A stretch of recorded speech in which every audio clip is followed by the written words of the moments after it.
Olá, bom dia. Estamos iniciando mais uma edição do TV News. Para vocês que nos acompanham nas redes sociais, temos o YouTube, que inclusive você pode fazer sua participação aqui conosco e tirar suas dúvidas com os nossos entrevistados. TVI Oficial. Temos também as nossas redes sociais, o Instagram, então nos siga lá. Temos também o Facebook. E agora vamos iniciar com o quadro o quadro Política na Veia. O quadro Economia Verde é na sexta-feira, mas hoje vamos iniciar com Política na Veia com o Ricardo Bacelar e Rui Machado. Bom dia, meninos. Bom dia, Keroli. Bom dia, Rui Machado, telespectador do canal 36.2 da TV Digital, a TVC. Você também que nos acompanha pelos aplicativos, nas mídias sociais, Instagram, YouTube também. Você, de que qualquer forma, está nos acompanhando aí, assistindo a nossa programação. Desde já agradecemos o carinho da sua audiência. Estamos aqui sempre para relatar os fatos que são destaques na política da Bahia, do Brasil e do mundo. Sempre com aqueles detalhes que mais chamam a atenção, polêmicos, para que você fique contextualizado de tudo que acontece no mundo da política. Aliás, tudo na nossa vida é política, Rui Machado. Com certeza, Ricardo. Bom dia para você, bom dia para a Carol e os assinantes da TV News. Pois é, está economizando hoje as saudações. Falar em saudação, ontem o presidente Jair Bolsonaro deu de presente ao ministro Alexandre de Moraes, que vai tomar posse como presidente do TSE, uma camisa do Corinthians. Eu nem sabia que o Alexandre de Moraes era corintiano. Mas, futebol à parte, isso aí é uma maneira de se aproximarem, porque inclusive ele prometeu ao Alexandre de Moraes que vai na posse dele no TSE, Rui. Houve ontem a visita de 2 ministros da Suprema Corte, lá no Palácio, para entregar e formalizar o convite ao presidente da República. Foi o Lewandowski e outro ministro. O Alexandre, o próprio Alexandre. O próprio Alexandre? O próprio Alexandre. Bom, eu acho que isso aí, nesse momento aí, e com a chegada do Alexandre aí à frente da Suprema Corte, né? Que não é ele o presidente da Suprema Corte, vai ser a Rosa Weber, né? Mas quem vai assumir os trabalhos do TSE né?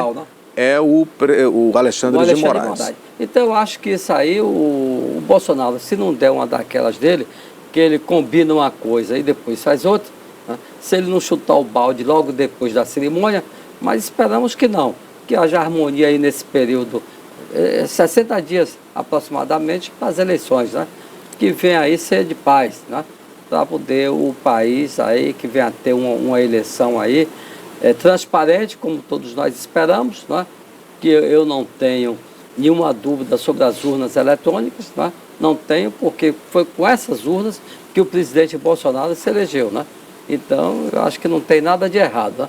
Mas isso aí é coisas da política, né? E o presidente faz questão de provocar, de focar, e isso aí causa mal-estar, tá? No Supremo, né? Então, agora eu acho que com esse coquetel aí de posse, abraços, aperto de mão e tudo, camisa do Corinthians, aí eu acho que pelo menos uma trégua aí de uma semana, porque Bolsonaro você não pode exigir mais do que 24 horas para ele criar uma situação de constrangimento para os adversários, tá? E o Alexandre hoje pode-se dizer que é adversário do presidente, não é, Ricardo?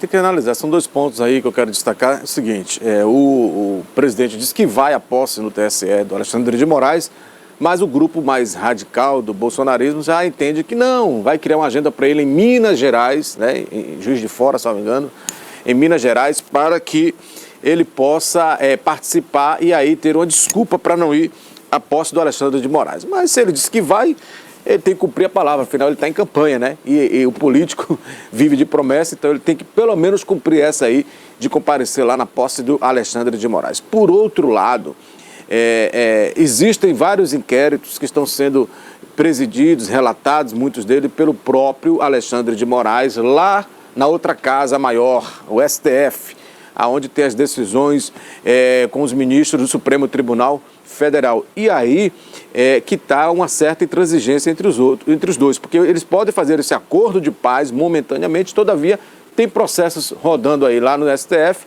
tramitando no STF e que precisa da relatoria e decisões do ministro Alexandre de Moraes. Por outro lado, o Bolsonaro também tem um ponto forte que poderá estragar essa relação aí, que é o 7 de setembro. Se repetir o que ele fez no 7 de setembro passado, pronto, está desfeito o acordo momentâneo de paz, mas acredito que ele está sendo orientado para que nesse 7 de setembro exalte tão somente a independência do Brasil, Rui Machado.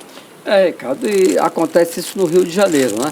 O prefeito disse que vai fazer as festividades do 7 de setembro no centro do Rio de Janeiro, né? Barão do Rio Branco, Duque de Caxias, no Rio de Janeiro. Já o presidente Bolsonaro quer levar lá para o Forte de Copacabana, que o evento seja feito lá. E os ministros do Exército, aí, das Forças Armadas, estão aí questionando essa posição.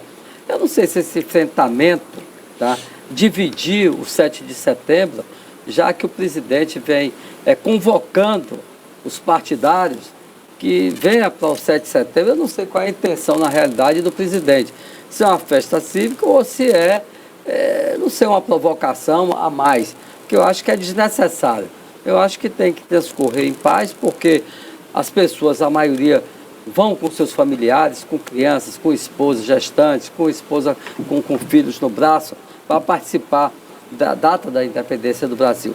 Então eu acho que isso aí não seria bom para ninguém, não. Eu acho que agora é ir com calma, ir com paciência para tocar, porque foi um mandato do presidente Bolsonaro cheio de confrontos aí. Desde o primeiro dia do mandato dele, ele já entrou sendo questionado e questionando, e provocando. Que o presidente é provocador. Ele sabe que política você só faz com diálogo, conversando. Não adianta você querer provocar. Tem o Senado aí com o Pacheco, que ele sabe que é um jurista, uma das melhores bancadas lá em Belo Horizonte, é colega seu, Pacheco, eu digo como advogado, tá? E sabe que o Pacheco quer manter uma harmonia e um bom acordo, tá, com a Suprema Corte. Ele precisa da Suprema Corte para seus processos, é claro. Não estou dizendo que venha a ter por parte da Suprema Corte algum compromisso com o Pacheco, mas como advogado ele tem que ter uma boa postura, um bom entendimento e não vai criar, porque o Senado passa, né? É 2 anos, depois passa. E se ele não voltar, como é que ele vai ficar com acesso? Vai ficar difícil. Então todo mundo na Câmara a mesma coisa, com o Lira. O Lira se comporta como um verdadeiro parceiro, já que ele é da base do Centrão, né? Então eu acho que você tem que conversar. Tem deputados e senadores ali que você não pode fazer deles inimigos.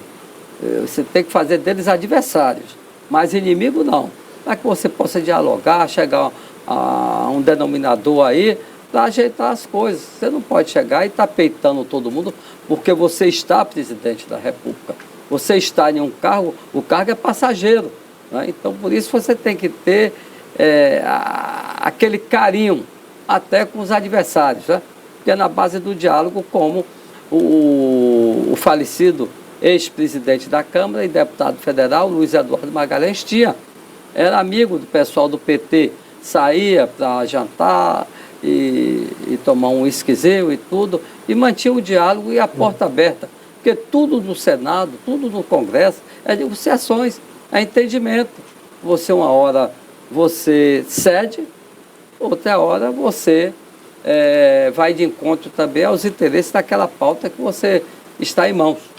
Pois é, e nesse clima aí ameno entre o presidente Jair Bolsonaro e o ministro Alexandre de Moraes, surge aí uma decisão do TSE, pelo menos favorável ao Bolsonaro, porque o ministro do TSE determinou que o YouTube, né, tirasse o vídeo, aliás, inclusive o PT retirasse o vídeo onde o ex-presidente Lula chama Bolsonaro de genocida.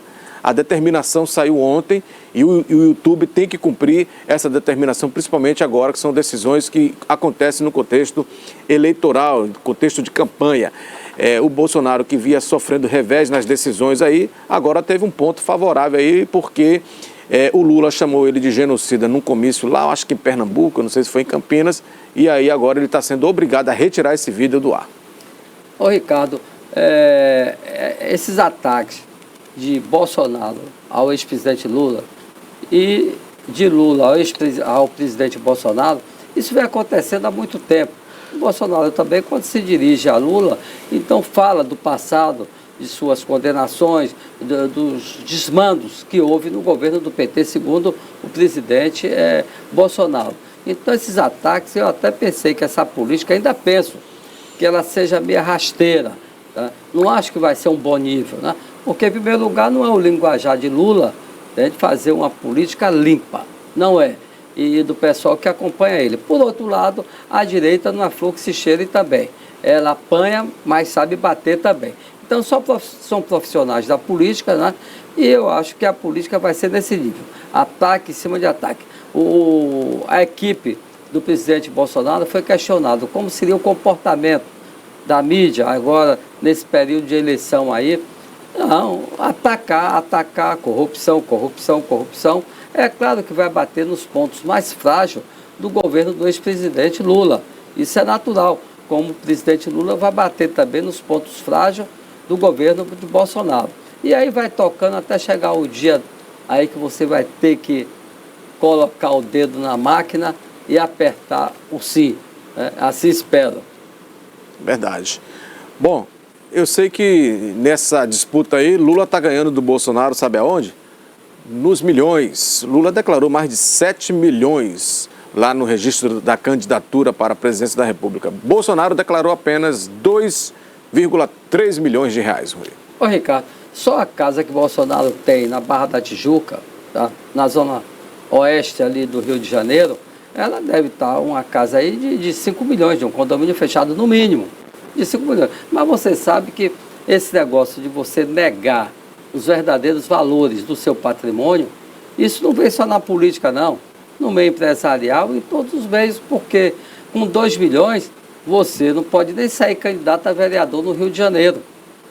Quanto mais você ter 4 filhos políticos, deputado federal, deputado estadual e vereador. Senador, deputado federal. Exatamente, rapaz. E vereador. Não existe, eu vejo também que na Bahia não foi diferente, não. Parece que o senador Otto foi que declarou o maior valor de patrimônio. Mas isso é natural, porque esse nego fazer avaliação de fazendas, de gado, de imóveis, de sala, de dinheiro em aplicação, então sabe, e se você também for declarar tudo, aí o leão leva você. Então ninguém quer ser comido pelo leão, então é melhor ficar aí. O ACM Neto declarou só... 26 milhões, né? 26 milhões foi a vice. Ele declarou 40, eu acho. 41 milhões. 41 milhões. 41. Tem mais não do que isso? Claro que tem, muito mais. A vice mesmo é de uma família rica, na Bahia, é sobrinha do ex-governador Nilo Coelho, tá? O esposo dela é empresário, fala-se até que é sócio do ACM Neto em alguns empreendimentos, em Porto Seguro, aí em Salvador também. Então isso aí faz parte do jogo, do negócio, porque você dizer que é pobre e entrar na política, não. Quem entra na política pobre é o candidato a vereador do interior, que tem aquele serviço social que presta ali nos bairros, ali, e com aquilo vai agregando votos quando chega depois de 8, 10, 12 anos, porque o carro do pré-candidato a vereador é a ambulância, a casa dele é a farmácia, é o mercadinho, é sempre dando ali para os mais carentes. Agora, deputado para cima, Ricardo, aí já muda, o patamar já muda. De deputado para cima tem que ter bala na agulha, senão não vai. O Jerônimo Rodrigues declarou 500 mil reais. Mas ele não podia declarar mais porque ele é índio, né? A índio não tem patrimônio, né? Índio não tem patrimônio, não. A terra é de todos. Tá? A terra é de todos nós. É de todos. Quer dizer, inclusive a terra dos outros, né? Não Oi, não. Já que a gente está falando aqui da Bahia, Ciro Gomes está visitando a capital do estado, ele que tem como vice-candidata a presidente a vice-prefeita Ana Paula, lá do Bruno Reis, e apesar de o ACM Neto não declarar apoio a nenhum presidenciável, ele disse que se morasse em Salvador, na Bahia, votaria em ACM Neto para governador. O grande Ciro Gomes está na capital aí, fazendo zoada. O Ciro, em cada estado, ele tem um discurso diferente, né? Se é em São Paulo, ele tem um discurso. Se é no Rio, ele tem outro discurso. Já no Ceará, outro discurso. É inteligente, é um dos pré-candidatos mais inteligentes que nós temos, mas com essa inteligência toda, Ricardo, ele parece que já vai a terceira vez que ele concorre à presidência e perde, porque nego tem medo da inteligência dele. E além disso, o Ciro, você sabe que foi ministro do governo Lula. Se eu não me engano, foi, né? Foi, sim. No governo Lula. Sim. Mas ele bate, é você cuspir no prato que comeu. Né? Então, o Ciro, para mim, politicamente, ele tem esse defeito. Tá? Ele sai batendo. Será que ele foi não viu ministro isso de quê? antes? Foi ministro da cidade, se não me engano? Algo dessa área aí, ou foi da economia? Não, da economia. Ele Enfim, não lembra? Eu lembro, sim. Se ele fazia parte do governo, ele sabia tudo que se passava dentro do governo. Então não pode dizer hoje que o presidente Lula é vermelho, ou era azul, desenvolvimento econômico. O Lula criou tanto ministério Exatamente. que a gente não... Antes, quando eu era da escola, no ensino fundamental, eu conseguia decorar o nome de todos os ministros de estados do meu país. Daquela época do Francisco Rezec e tal, essa turma toda aí. Hoje eu não consigo mais, não. É muito ministério. E também eles mudam toda hora, né? Tá difícil você hoje. Eu não decorei ainda os secretários de Itabuna, que Augusto tem um bocado aí. E vereadores, você sabe todos? Não. E você pode até saber que você Os 21 a gente pode até lembrar dos 21 assim. E tem outra coisa, dos 21, Ricardo, eu devo conhecer assim, mais ou menos, o máximo 5 vereadores. O resto são tão inexpressivos politicamente que eu não conheço. Não conheço, porque ele não se faz para ser visto, para ser conhecido, não tem um projeto assim que venha destacar alguma coisa, então é difícil. Olha, ainda falando de vereador, não lhe interrompendo, como é que está a política em Itabuna? Eu não sei se tem a foto aí, eu acho que não tem, mas vamos ter outras. O prefeito Augusto Castro reuniu praticamente toda a Câmara de Vereadores em apoio a Zé Alberto. O que está acontecendo com essa nossa Câmara, Rui? Pelo amor de Deus, tudo eles acompanham o prefeito. E aqui não é nada contra o prefeito, não. É para dizer que nessa casa de vereadores aí está faltando independência. Literalmente está faltando independência. Eles nem disfarçam. São mais de 10, 15 vereadores apoiando o Zé Alberto. Nada contra, o Zé Alberto merece o apoio, sim. Mas chega a ser ridícula a exposição dos vereadores. Mas, Ricardo, uma coisa eu lhe digo. O prefeito Augusto Castro sabe tratar seus aliados. Todos os vereadores de barriga cheia... São aliados? São aliados. Aliados? Oh, são todos de barriga cheia, satisfeitos, cheios de cargos. Aí tem esposa empregada, filho, papagaio... entendi agora, aliados. São aliados, não são adversários, não. Não tem ideologia, não tem nada, aliados, com a esposa, com o filho, com o cachorro, com todo mundo, papagaio, periquito. E o prefeito aí não deixa ninguém passar fome, não. Está todo mundo bem nutrido, tá satisfeito, gordo. Né? Tá pensando agora, a maioria, como sempre, e outros anos anteriores, são vereadores de um mandato só. De um mandato. Ele veio para fazer para ele. Não veio para fazer para o município, não está preocupado. E o prefeito, por outro lado, precisa da Câmara, tá?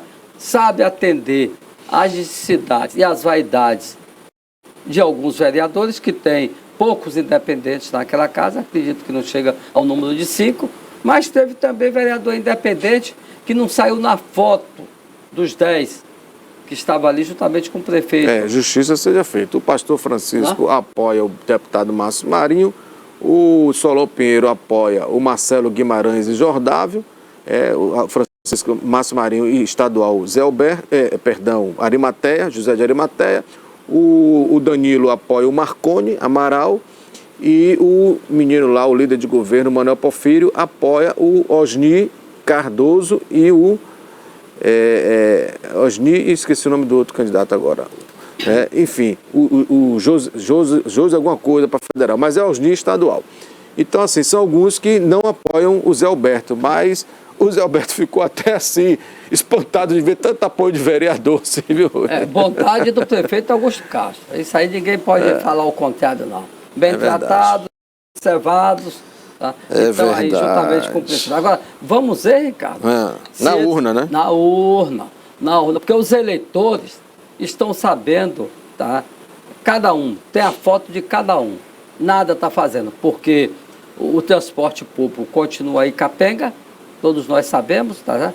A patrulha mecânica dos bairros aí, que tem que passar nos bairros para dar assistências aí na buraqueira, tem que estar.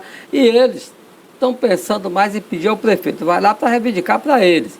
Prefeito, mais um carguinho, mais outro cargo, não tem um projeto aí, e o senhor quer aí, a gente está com o senhor e tudo. Agora, nas urnas, Augusto, você conhece urna e sabe como é, e conhece promessa de falsos políticos, que não tem nem conhecimento o que é ser vereador, não conhece nem o regimento daquela casa. Para dizer, eu sou vereador, ele está vereador, ele não é vereador. Tá? E até não se expressar, ele se expressa errado. Eu sou, ninguém é, você está. Está vereador, né? E passa rápido, né, Rui? Já estamos caminhando aí para o terceiro ano já de mandato dessa atual legislatura. E uma renovação grande, viu, Ricardo? Novamente. Acredito numa renovação altíssima mesmo nessa Câmara de Vereadores aí, que não todos, né? Tem bons vereadores, mas deixa a desejar a sua grande maioria.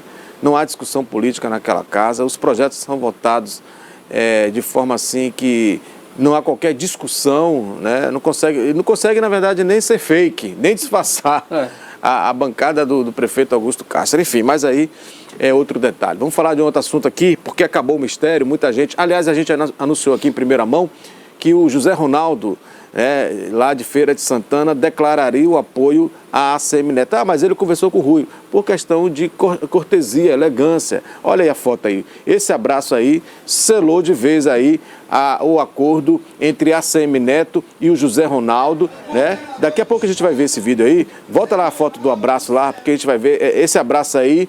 Foi justamente nessa ocasião, em Feira de Santana, um grande ato que reuniu muita gente ali na sede da CDL em Feira de Santana, que o ACM Neto fez um discurso, né, agradecendo o apoio e delegando ao Zé Ronaldo a missão de coordenar a campanha dele para governador. Agora sim, vamos ver esse vídeo. Como é que foi lá esse evento lá? Mostra pra gente aí. Solta o som, DJ. Da promoção da política do nosso Estado. Estará ao meu lado do primeiro ao último dia do governo. Quando eu digo ao meu lado, é colado comigo, é no mesmo espaço, no mesmo ambiente, para que nós possamos contar com a contribuição dele, com a experiência, com o conhecimento que ele tem sobre a Bahia. E mais, a presença de Zé Ronaldo ao meu lado no governo do Estado representará também a presença de Feira de Santana comandando o governo do Estado da Bahia. Tá aí, ó, ele dizendo que o Zé Ronaldo vai estar do lado dele, e é do lado mesmo, no mesmo ambiente. Inclusive, Feira de Santana estará presente no governo dele, porque Zé Ronaldo será Feira de Santana no governo de ACM Neto. Ricardo, veja bem, eu não tenho dúvida da seriedade que é Zé Ronaldo. Zé Ronaldo é um homem de bem, um político honesto, toda Feira de Santana sabe. É um político, desde quando ele iniciou a sua carreira política, ele mora no mesmo local, na mesma casa. Tá?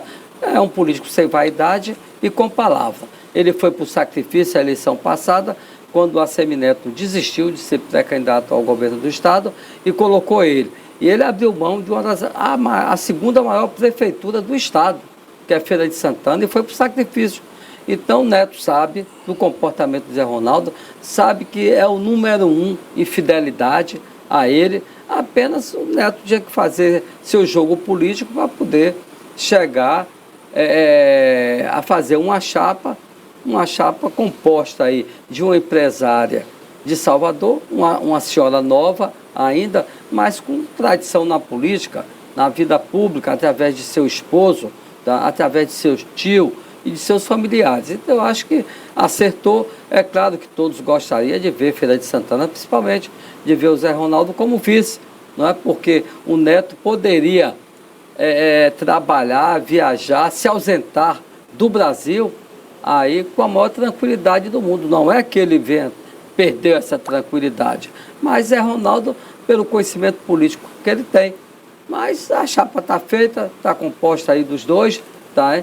Desejamos sucesso aí a essa chapa e como desejamos sucesso também a chapa aí da situação, tá? Que eles vão para o campo político e vão discutir o espaço, brigar pelo espaço e quem for mais competente e mais simpático ao eleitorado, com mais projetos políticos aí de governo, que chegue aí a governo do Estado.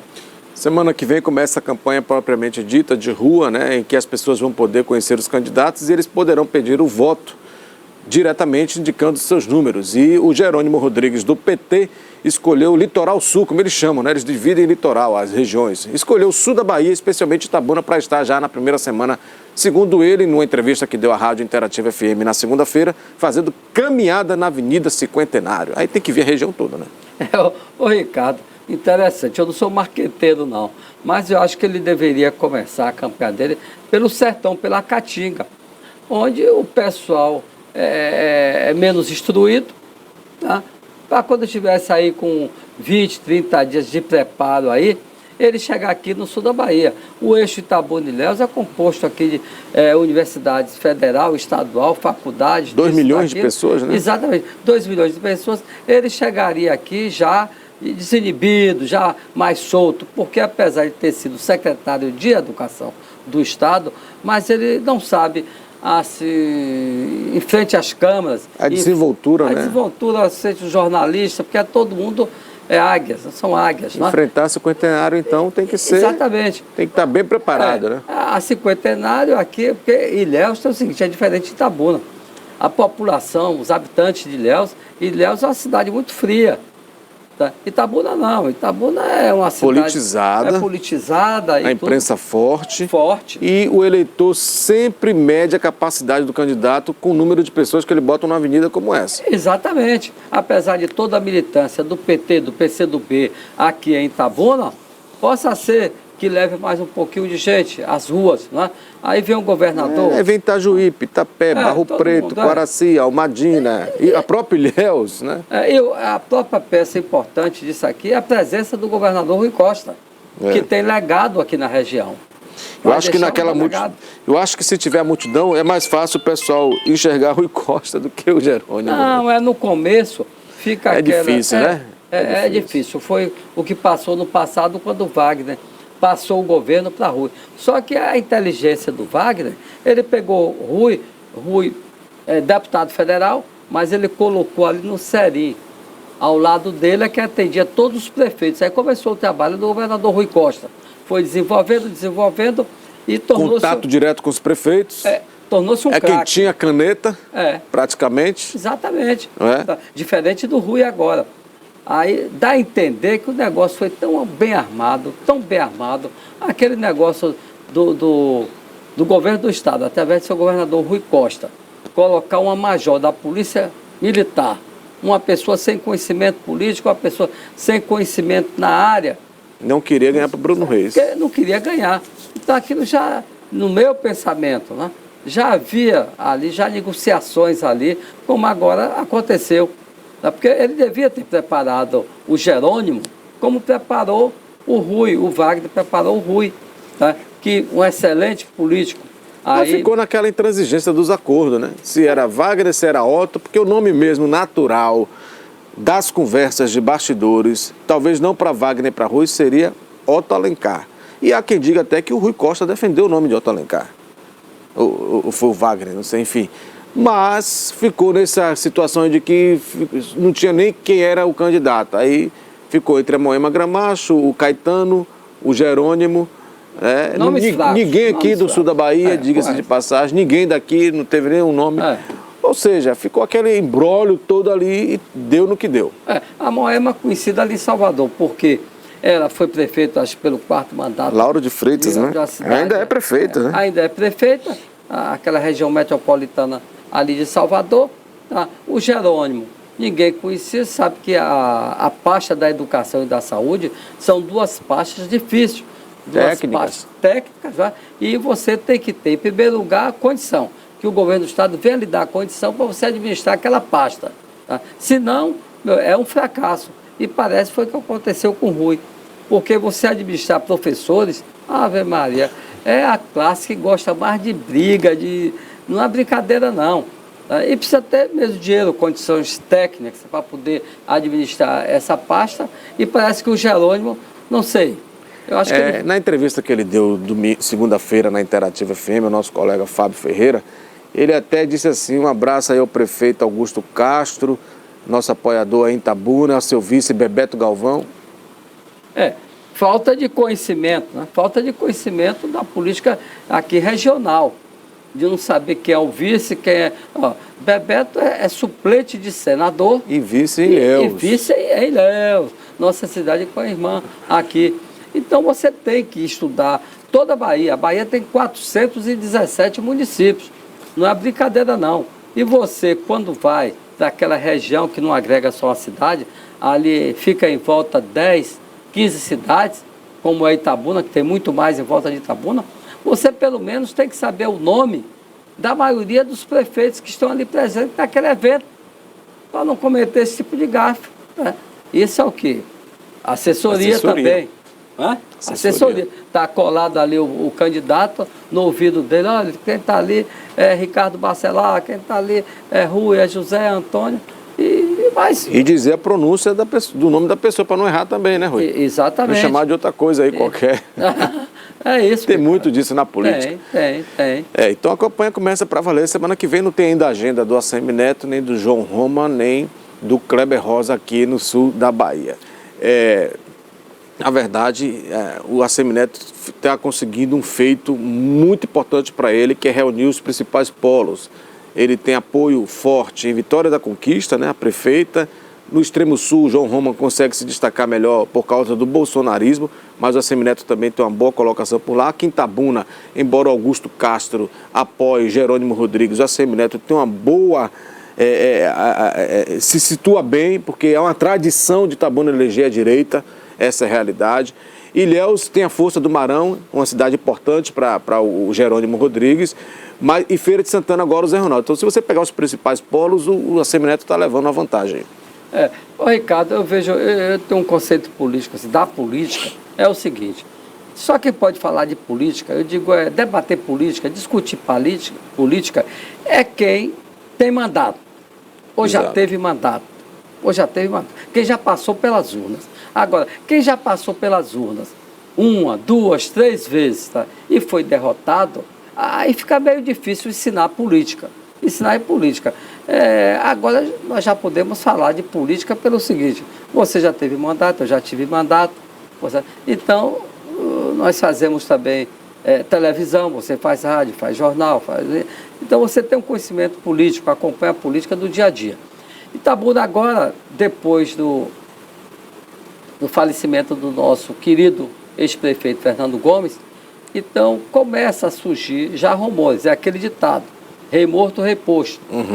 Sabe, quando o Papa acaba de falecer, aí o clero já está reunido ali, já para pensar e fazer outro Papa imediatamente. Exatamente. A política é forte, né? A política forte. Tem aquele negócio da fumaça branca lá, que só sobe a fumaça branca enquanto eles não fecharam os acordos internos. Exatamente. Não tem para onde ir, porque são blocos, né? São blocos. Europa, América Latina, Sul, Ásia, conservador, mais esquerdista, né? Que é o caso aí do Papa Francisco, é mais voltado ao socialismo, né? Ao comunismo, enfim, tá? Ao comunismo. Né? O Papa é comunista. E já estou querendo empurrar ele para fora aí. Quando ele começa a dizer que está querendo renunciar, é sinal de fumaça preta para ele.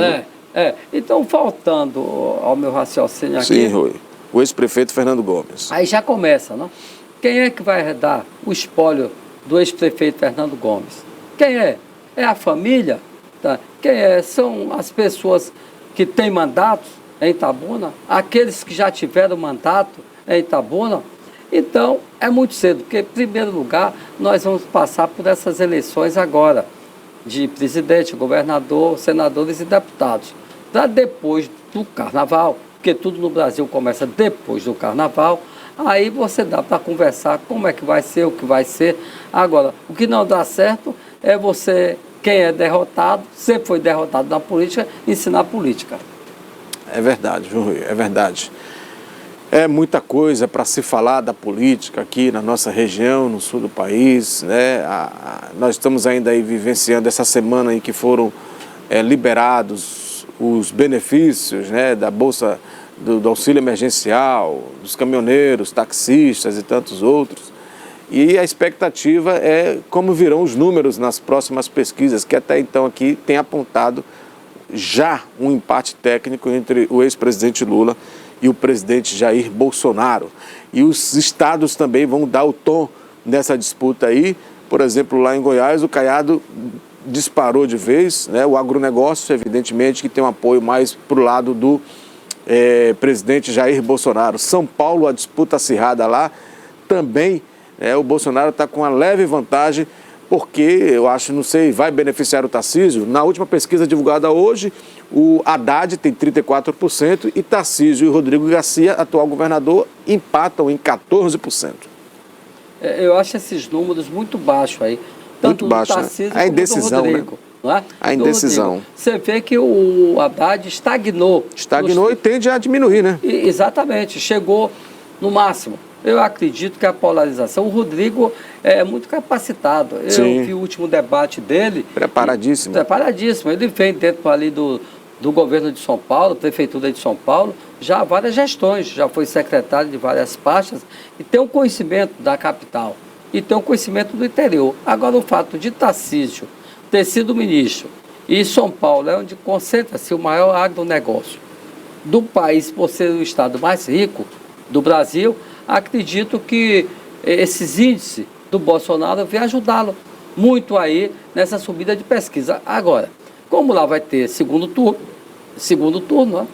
Porque a disputa é entre o Tarcísio e o Rodrigo. Quem é que vai com a Haddad? Que eu não acredito que a Haddad fique fora desse primeiro. Não é? Exatamente. A tendência é ele. Como aqui na Bahia também, voltando para a Bahia, que a gente anda de jato. Voltando para a Bahia, eu acredito que aqui não vem a ter segundo turno. Também não. Aqui acredito que o Assemineto ganhe no primeiro turno, porque dados baixos índices hoje do candidato do PT, porque eu sempre digo, não é o Jerônimo que tem essa pontuação, quem tem é o PT, pelos seus 16 anos aí de militância com o governo na mão, aparelhando, né? Todos os setores do governo do Estado.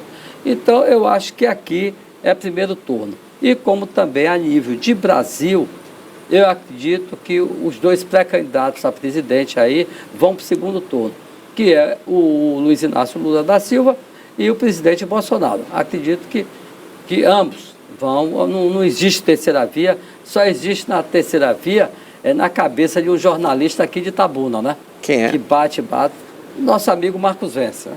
Ah, ele acredita nisso. Ah, mas ele é eleitor de Ciro. De Ciro. Sim, você ser eleitor é uma coisa, Ricardo. Apaixonar-se pelo candidato é outra, né? É outra. O que acontece é o seguinte, o Marcos Vence tem credibilidade. É um rapaz sério, direito, correto. Inteligente. De uma família maravilhosa. Mando até um abraço para os pais dele, que são meus amigos e tudo. Agora, Marcos chega a ser tendencioso para o lado de Ciro. Ou então ele sonha em Papai Noel, de colocar Ciro aí. Ó, Ciro não sai aí, vem com 8, 9, 7, 8, 9. Não sai, não tem discurso, porque o discurso de Ciro é um só. É bater, bater, bater em A e B. E política você tem que mostrar as coisas aí que ele poderá fazer no projeto de governo dele, a equipe dele, que deve ser eficiente, como ele é, inteligentíssimo. Agora, eu acredito que o Ciro daria um bom ministro, como já foi. Um bom ministro. Agora, ele partir para presidente com essa dupla que está aí, Luiz Inácio e o Bolsonaro, eu acho que vai sobrar de novo, Ricardo. Já sobrou, né? É verdade. Eu acho que é fim de carreira, né? Fim de carreira, Não dá mais. Volte para Fortaleza, venha ser pré-candidato, combine com o irmão, que é o Cid Gomes. Mas estão rachados. Pois é, então já não tem essa vaga de senador, existe a disputa, né? Ou então vai para o governo do Estado, mas aí entra o PT naquela disputa com o PDT. Rapaz, o jogo político é diferente, é sério, é para quem é profissional. Ele é profissional, agora ele precisa de um espaço político maior dentro do seu curral eleitoral, que é o Estado de Fortaleza. Talvez a sua maior expressão política esteja hoje na capital da Bahia, Salvador, por conta da vice, com aquele apoio tímido do Bruno Reis, prefeito da capital. Mas ainda assim é aquela coisa de que só quem está ganhando nessa chapa aí é a vice do Bruno Reis, porque vai ganhando projeção política, né? Porque também não era política, né? Como a vice do ACM Neto também não é política, entendeu? Mas elas vão ganhando projeção, a mulher está em alta, né? A disputa, a mulher no poder, enfim, isso é muito importante, todavia aquelas mulheres tradicionalmente políticas que disputavam os cargos não conseguem avançar, vide aí a Simone Tebet, né? Preparada, advogada, todavia não conhece o Brasil. E não conhecendo o Brasil, não conhece o eleitor, o cidadão brasileiro, e terá dificuldade, sim, de levar sua candidatura. Ô, Ricardo, eu acho que o Ciro tentou fazer uma jogada em Salvador que não deu certo. Porque mesmo ele tirando essa vice-prefeita de Bruno Reis, que é uma moça preparada, dinâmica, é política, mas acontece o seguinte, tem Bruno, quem tem a caneta é Bruno. E os compromissos do prefeito Bruno é com pré-candidato ao governo do estado, ACM Neto. É o padrinho dele, o Bruno é um rapaz jovem, tem uma capacidade política grande, tá? Mas está atrelado ao padrinho político dele. É o prefeito de Salvador. E ele, diretamente, nos bastidores, você sabe como é. Você chega para o secretariado, ó, você é meu funcionário. Exato. E diga-se de passagem que para ele declarar esse apoio ao Ciro Gomes e autorizar sua vice a ser vice de Ciro Gomes, teve o aval do ACM Neto. Aval não, autorização. Autorização, exatamente, porque poderia partir para um racha e tudo, mas o Neto, rapaz, faz aquela política agregando. Ele não é totalmente, não puxou totalmente a seu tio, tá? Mas ele sabe, vem fazendo, agregando, você vê esse episódio mesmo de Feira de Santana com o Zé Ronaldo, mostrou que ele é bem articulado. É bem articulado. Sabe fazer a articulação dos bastidores. E por isso, Ricardo, desculpa eu interromper, e por isso é que o Roma também não conseguiu ter aquela densidade eleitoral. Eu não sei se ele está preocupado mais em eleger a esposa dele deputada federal, ou porque ele sabe que Bolsonaro ganhando, ele volta para o ministério. O Roma é novo. Ele sabe que numa eventual eleição de Bolsonaro, ele pode voltar para o ministério. Exatamente. Ele sabe que se não voltar para o ministério, ele vai estar em Brasília através de sua esposa, a deputada Roberta. Exatamente. Ele sabe ainda que ele poderá disputar o governo da Bahia nas futuras eleições. Exatamente. Ou se reaproximar do ACM Neto e disputar o Senado, já que serão 2 vagas na próxima. Então o campo está aberto para ele. Ele é inteligente, ele conhece o Brasil, nesse pouco tempo que ficou lá no Ministério, ele tem discurso. O mais prejudicado aí com essas candidaturas de Neto e John Roma é, sem dúvida, o candidato do PT, Jerônimo Rodrigues. Com certeza. E o mais prejudicado porque ele alimentou seus sonhos, foi o Marcelo Nilo, né? Sim. Alimentou seus sonhos, resultado, chegou agora na reta final, faltando aí pouco mais de 60 dias, ele volta a ser pré-candidato a deputado federal, no qual suas bases já tinham sido minadas, porque no momento que ele almejava ser vice-governador, aí prefeitos procuram logo o futuro pré-candidato a deputado federal e diz, meu candidato é Marcelo Nilo, mas como ele abriu mão para concorrer... Já mudou. Exatamente. Então, eu faço compromisso com o senhor. Eu tive com 2 ex-prefeitos e com 2 prefeitos que teve a mesma posição, não ruim. Ele demorou muito, ficou indeciso e a gente não pode ter indecisão na política. De onde esses prefeitos? Hein? Que cidades são? No próximo programa eu lhe digo. Aliás, falar no próximo programa, a gente vai começar a fazer essas conjunturas, não vai dar para um programa só, mas pelo menos a cada 2 partidos, né? Porque você está falando do Marcelo Nilo, está me chamando a atenção, porque o Marcelo Nilo está no Republicanos, então tem uma chapa muito forte, né? Tem o Marcelo Nilo, tem o deputado Márcio Marinho, tem a candidata Rogéria Santos, tem o candidato Alex Santana, que é deputado, tem a Thalita e tem outros nomes lá. Então, a chapa muito forte que eles apostam em fazer 3 deputados. Acredito que 2 cadeiras são certas aí, mas é uma disputa fortíssima entre o Marcelo Nilo, entre a Rogéria Santos e o Márcio Marinho. Vamos fazer essas projeções aqui depois no programa dos partidos, viu, Rui? Não, e tem... O Marcelo Nilo está nesse fogo aí, viu? Claro, cara. E tem muitos deputados federais com mandatos, tá? Que ajudaram Itabuna no governo passado do prefeito Fernando Gomes, com emendas, e grandes emendas, e que sempre estiveram aqui presentes na cidade de Itabuna. não é? Como é o caso do deputado federal João Gabacelar, que é vice-líder do presidente Bolsonaro. Teve um entreveiro com ele aí na capital do estado, mas também ninguém aguenta tanta multa, né? Essa é a realidade. Mas ele se... Acredito que ele já se redimiu, já baixou a poeira, já passou os ânimos acirrados, porque tem horas que a gente fica irritado mesmo com tanta multa que a gente recebe, não é só em Salvador não, Itabuna é a mesma coisa, viu, Rui?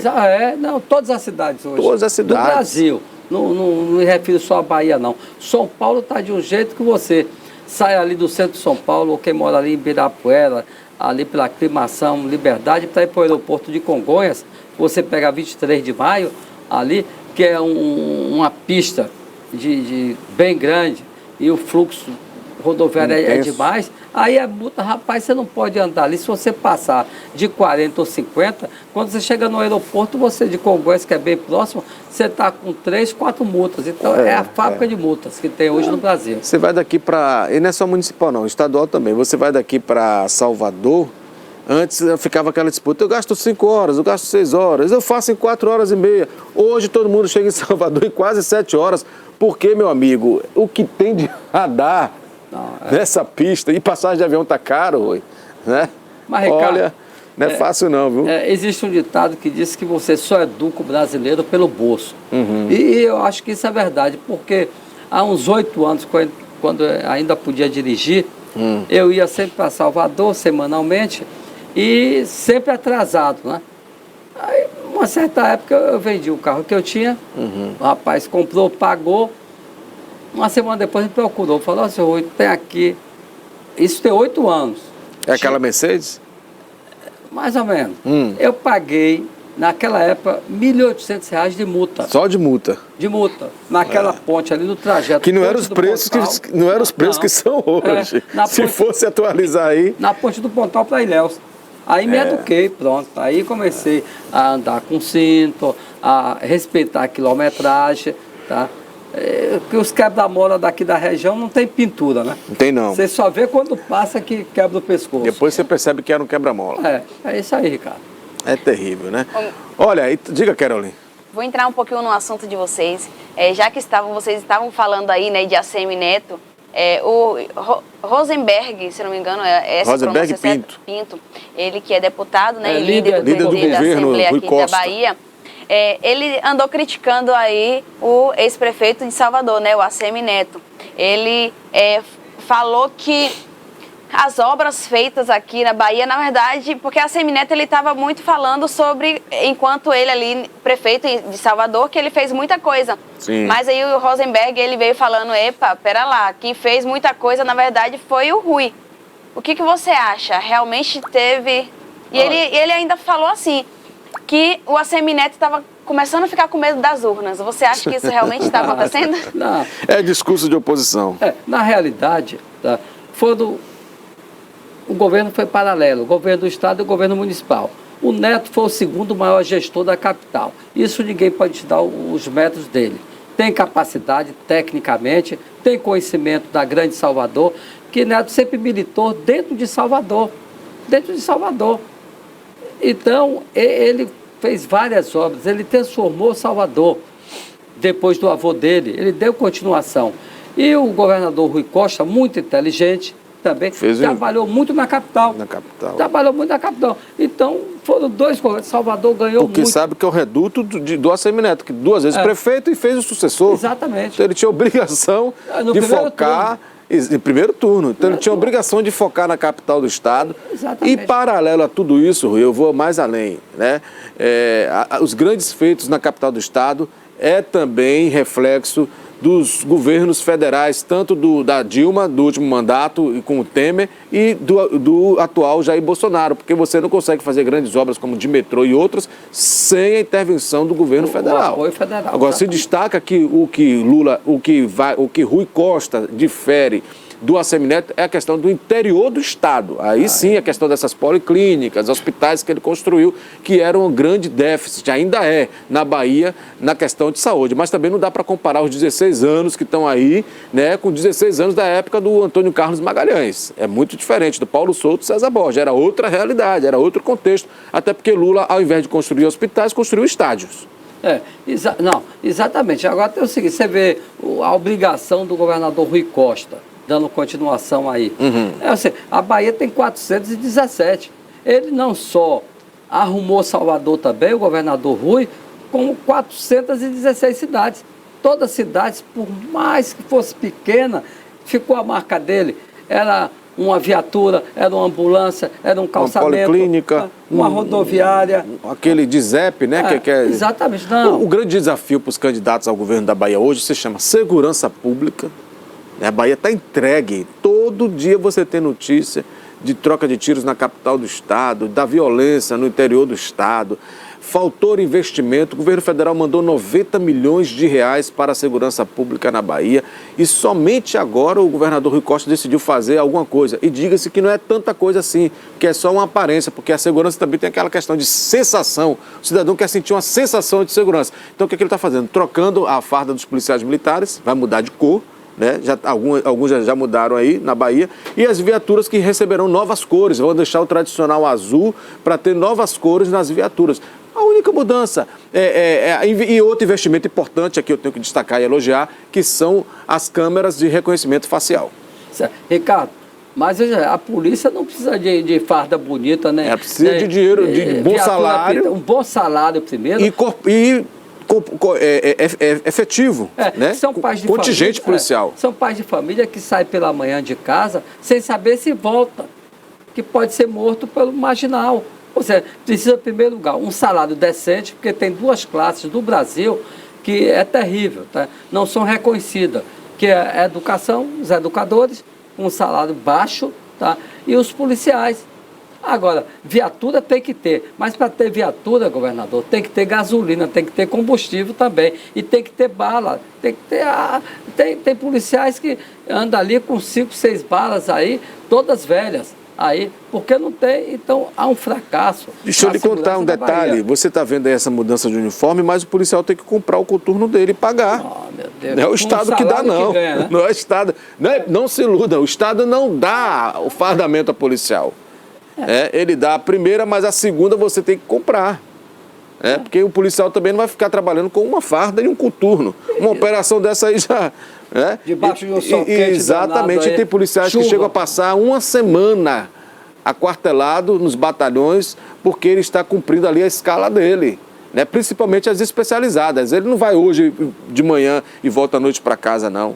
Raramente acontece isso naqueles policiais chamado do policiamento ostensivo, o PO, que você vê na Cinquentenária, aqui em Itabuna, por exemplo, né? Que você vê nas viaturas. Esse sai de manhã e retorna à noite, ou no máximo 24 horas. As especializadas eles chegam a passar 4, 5 dias lá, longe da família, em cidades distantes de onde eles moram.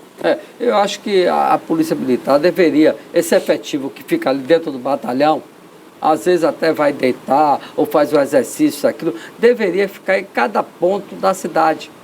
Como existia antigamente, eu acho que existe aquele Cosme e Damião, que andava aquela dupla junto. Ali, para o pessoal enxergar e ver que ali tem segurança, que dá segurança. Agora, vamos equipar a Polícia Militar, a Polícia Civil também. Com inteligência. Exatamente, com inteligência. A Polícia Civil precisa de inteligência, por outro lado. Exatamente. Né? E concurso. Exatamente, isso aí, concurso, porque todo mundo envelhece, né? Não dá para ser policial a vida toda, não. Não dá, não. Está faltando delegado, está faltando delegacia. Os 16... Está faltando juízes. Nem se fala. Eu vou até destacar isso nos minutos finais que a gente tem. 16 anos dos governos de Wagner e de Rui Costa, Itabuna vai conseguir agora, não sei nem se vai dar tempo para inaugurar, a delegacia da mulher no complexo policial, que ficava um dia ali, no Guascamor, outro dia vem para cá, mais para o lado de cá, outro dia tem que alugar lá no centro, alugando imóveis inadequados, que não dá qualquer conforto, nem para o profissional delegado, agente, investigador, e quanto mais para a mulher que é vítima da violência ao adentrar naquele espaço. Então, são muitos problemas. Falta escrivão na delegacia da mulher de Itabuna, se você não sabe. Falta escrivão. Os delegados têm que se virar nos 30 para ser, ao mesmo tempo, colher o depoimento e digitar depoimento, que não é a função dele, porque a gente sequer recebe gratificação ou acúmulo de função. Essa é a realidade. E o governo do Wagner e do Rui, 16 anos do PT na Bahia, somente agora, no final do governo, é que me parece que vai dar tempo de inaugurar ali no complexo a delegacia da mulher. Olha, que Itabuna também foi contemplado com a nossa delegada-chefe aqui da Delegacia das Mulheres, dona Ivete Albano. Então, Sim, excelente delegada. A grande advogada, até minha vizinha.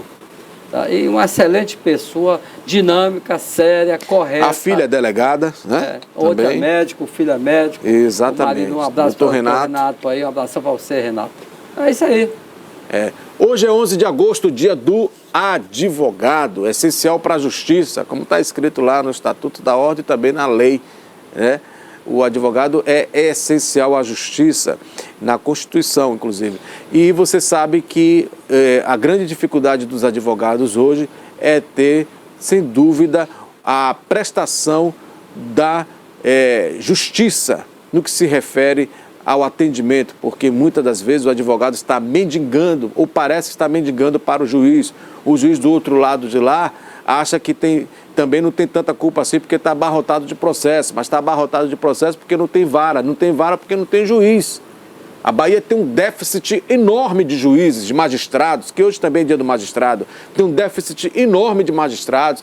O juiz de Itabuna tem que substituir, além de Itabuna, sua vara titular, outras da região, Quaraci, Almadina, Quaraci, Itajuípe, Barro Preto, enfim, falta juiz, dificultando o trabalho do advogado e, consequentemente, trazendo insatisfação para o cidadão, o jurisdicionado que precisa de uma resposta, de uma sentença, de uma decisão, de um despacho, de uma movimentação, simples movimentação processual. Mas, de qualquer forma, a gente quer aqui parabenizar todos os colegas advogados que estão nessa luta, nessa militância, com dificuldade, principalmente depois da pandemia. O sistema eletrônico chegou aí para ajudar ainda mais, mas tem mais prejudicados os advogados do que ajudado, porque você não tem mais aquele contato direto com o magistrado nem com o servidor. E é difícil, o sistema eletrônico às vezes atrapalha, ele é bom para processo em si, você movimentar as ações processuais ali, os processos, enfim, mas para diligenciar, que é o que é mais importante, porque você quer uma sentença, você quer um despacho, se tornou mais difícil. E depois que criou-se esse ambiente aí de teletrabalho, a função remota do magistrado e do servidor, pior ainda, caiu e bastante a produtividade da justiça aqui na Bahia. Então a gente quer destacar com esse protesto, esse repúdio, mas sobretudo elogiando o advogado, que é um guerreiro. Está difícil ser advogado, Rui Machado. Uma profissão nobre, tão sonhada por estudantes que estão aí, a expectativa de entrar numa faculdade, mas uma profissão difícil. Infelizmente, nós temos colegas advogados que estão deixando de advogar para ser Uber. Acredite nisso. Ricardo, eu acho que por hoje chega, né? Mas parabéns ao advogado. Valeu, parabéns, Rui Machado. Ao presidente da OAB, toda a equipe da todos OAB os advogados. de Itabuna. Doutor Rui, seu xará. Exatamente. Então, um abraço para vocês aí. E doutor Andirley, que é parceiro nosso também na área de comunicação. O Andirley Nascimento, o eterno presidente, né? É verdade. Um abraço. Oduvaldo também. Oduvaldo Carvalho. Nós só temos bons nomes aqui, tá bom? De Gabriel Nunes para cá, que eu consigo memorizar, tem o Gabriel Nunes, tem o Oduvaldo Carvalho, o Andirley Nascimento, o Edmilton Carneiro e, por fim, agora o Rui Carlos, que é o nosso atual presidente da OAB Subseção Itabuna. Também quero estender um abraço ao presidente da OAB Subseção Ilhéus, o Jackson Cupertino, e a todos os colegas e colegas advogadas. Isso mesmo, meninos. Muito obrigada. Rui, vai dar suas últimas considerações? Considerações prometendo que terça-feira estaremos aqui de volta. Já em campanha. Já pedindo voto. Dando o número. Se você não tem compromisso... Vote em mim.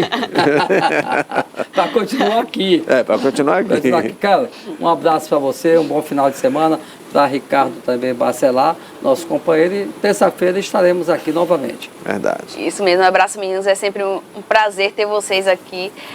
Toda terça-feira e toda quinta-feira aí falando sobre a política, né? Tanto municipal aqui de Itabuna e região, tanto de Salvador, quanto também de Brasília. Vocês sempre trazendo aí de maneira bem didática os assuntos sobre política para que as pessoas em casa consigam entender e aprender e a entender mais sobre política e também votar no seu melhor candidato, né? Entender a importância aí do seu voto. E agora vamos falar com um dos nossos parceiros. Aqui o Portal à Tarde, que é um dos maiores portais aqui do Norte e Nordeste. O Portal à Tarde que traz algumas das principais notícias aqui do Brasil e do mundo. Então, você que quer ficar por dentro das notícias, aqui é o seu canal, o Portal à Tarde. Vamos ver aqui algumas.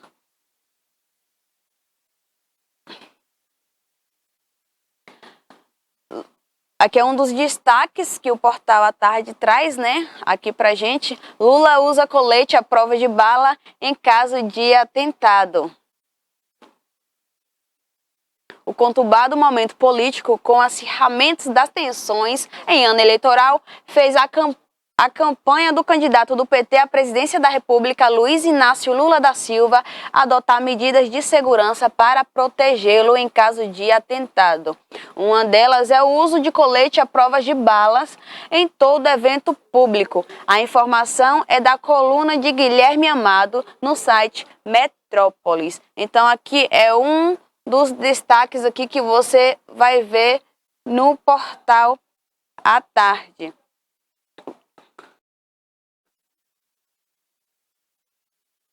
Um dos outros aqui destaques do portal é o ato pela democracia acontece em Salvador e cidades do interior. Aqui a gente vê milhares de pessoas que foram às ruas, né? Partidos políticos, centrais sindicais, empresários e membros da sociedade civil realizaram nesta quinta-feira, dia 11, um ato pela democracia em 22 capitais brasileiras e no Distrito Federal. Em Salvador, os manifestantes se concentrarão a partir das 9 horas, ou seja, já passou, né? Já houve esse ato no Campo Grande. O ato também acontecerá em outras cidades baianas. Em Jacobina, começou a partir das 7h30, no CETEP Jacobina. Às 9h, na Praça do Feijão, o movimento começará em Irecê. Em Itabuna, na Praça Adame, o ato iniciará às 9h30, ou seja, também já aconteceu. Às 10 horas, em frente aos Correios, se concentrarão os manifestantes que estarão ali em Ilhéus. Então, essa também é um dos destaques aqui do Portal à Tarde. Então, para você ficar sempre muito bem informado, aí não só das notícias do mundo, nacionais, mas principalmente das notícias aqui regionais, né? Que é tão difícil a gente achar em outro portal as notícias aqui da nossa região. Então, para a gente ficar sabendo notícias da nossa própria cidade e das cidades circunvizinhas, aqui um dos nossos parceiros, o Portal à Tarde. E agora vamos com a nossa psicóloga Raquel Rocha. Olá, telespectadores do TV News. Hoje nós vamos falar sobre um assunto sério, que é a dependência química. O que é a dependência química? De maneira geral, ela é caracterizada pela necessidade incontrolável de consumir compulsivamente uma determinada substância. Nem sempre são drogas ilegais. Pode ser medicamentos analgésicos, medicamentos para dor, medicamentos para reduzir a ansiedade, para induzir o sono, para inibir o apetite. Mas também essa dependência pode ser em relação às drogas ilegais. O que caracteriza o uso abusivo, a condição de dependência, é a necessidade de utilizar doses cada vez maiores dessas substâncias que trazem riscos à saúde. E quais são as causas? As causas de uma dependência química. Nós temos fatores biológicos ou genéticos. Temos pesquisas na área que concluíram, por exemplo, que filhos de pais alcoólatras possuem 4 vezes mais chances de desenvolverem o alcoolismo. A genética, ela diz respeito sobre como o organismo metaboliza o uso de uma determinada substância e também o potencial dessa substância de causar uma dependência no futuro. Por isso, os fatores genéticos, eles são muito importantes. Temos também as causas ambientais. Incidência de pontos de tráfico de droga perto do local onde a pessoa vive, por exemplo. Temos causas sociais, os amigos que usam droga, como a mídia, como a televisão, como o rádio, como a internet pode influenciar, pode favorecer o uso de substâncias.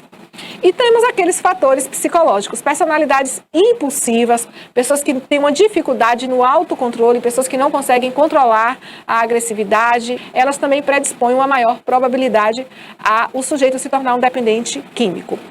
Transtornos psiquiátricos também, não há exatamente assim uma causa que leve o indivíduo a desenvolver a dependência química, mas muitos estudiosos, eles vêm falar dessa relação entre alguns transtornos e a dependência química. Então a gente pode pensar na fácil disponibilidade dessas substâncias psicoativas que podem levar ao uso, a falta de atenção dos pais, atenção da família em relação ao jovem e também os fatores genéticos, como nós dissemos.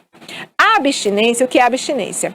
É aquele estado que ocorre quando não há o consumo da substância. Quais são os sintomas da abstinência? Quem já conviveu com alguém que está em abstinência conhece bem esses sintomas. Nós temos tremores, ansiedade, sudorese, insônia, irritabilidade. Então, são sintomas da pessoa que está em abstinência, são sintomas difíceis para quem convive com a pessoa e também para a própria pessoa. E a baixa tolerância a esse estado, que é um estado incômodo, ela pode também funcionar como um gatilho, né, para que a pessoa tenha ali uma recaída.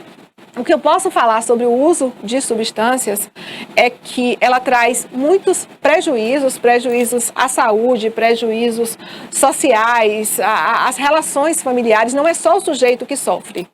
A família sofre muito. Somente pessoas que já lidaram com um dependente químico na família têm noção do sofrimento que é essa pessoa, que às vezes chega num estágio de fissura tão grande pela droga que chega a vender bens da família, vender televisão, vender as coisas de dentro de casa ou roubar a própria família. Não quer dizer que essas pessoas são desonestas, que essas pessoas não têm caráter. Quer dizer que o desejo delas é tão grande que esse desejo as levam a fazer coisas até que são contra a sua índole. O melhor caminho realmente é a prevenção, você conversar bastante com os jovens sobre o risco do uso de substâncias, álcool, até essas legalizadas, né? O risco do álcool, o risco do tabaco, mas também o risco das drogas ilegais, né? A maconha, a cocaína, o crack, os prejuízos que isso pode trazer para a vida do sujeito. Eu diria que o mais grave é quando a pessoa não reconhece que ela é um dependente.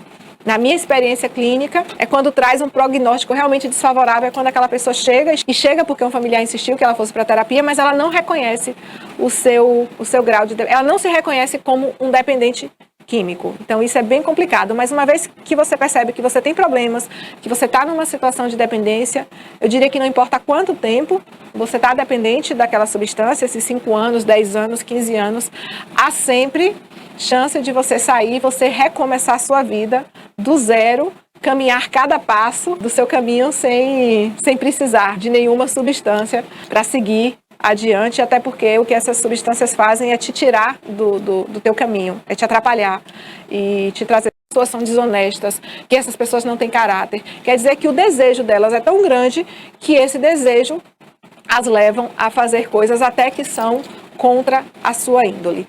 O melhor caminho realmente é a prevenção, você conversar bastante com os jovens sobre o risco do uso de substâncias, álcool, até essas legalizadas, né? O risco do álcool, o risco do tabaco, mas também o risco das drogas ilegais, né?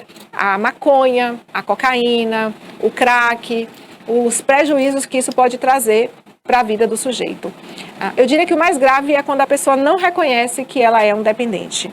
Na minha experiência clínica, é quando traz um prognóstico realmente desfavorável, é quando aquela pessoa chega porque um familiar insistiu que ela fosse para terapia, mas ela não reconhece o seu grau de... Ela não se reconhece como um dependente químico. Então, isso é bem complicado. Mas uma vez que você percebe que você tem problemas, que você está numa situação de dependência, eu diria que não importa quanto tempo você está dependente daquela substância, esses 5 anos, 10 anos, 15 anos, há sempre chance de você sair, você recomeçar a sua vida do zero, caminhar cada passo do seu caminho sem precisar de nenhuma substância para seguir adiante, até porque o que essas substâncias fazem é te tirar do teu caminho, é te atrapalhar e te trazer sofrimento e aos seus familiares. Bom, fica o alerta sobre os riscos, sobre as causas, o esclarecimento, e o melhor caminho realmente é o diálogo, é a informação e a conscientização, e é isso que a gente faz aqui no TVI News. Beijos e até a próxima.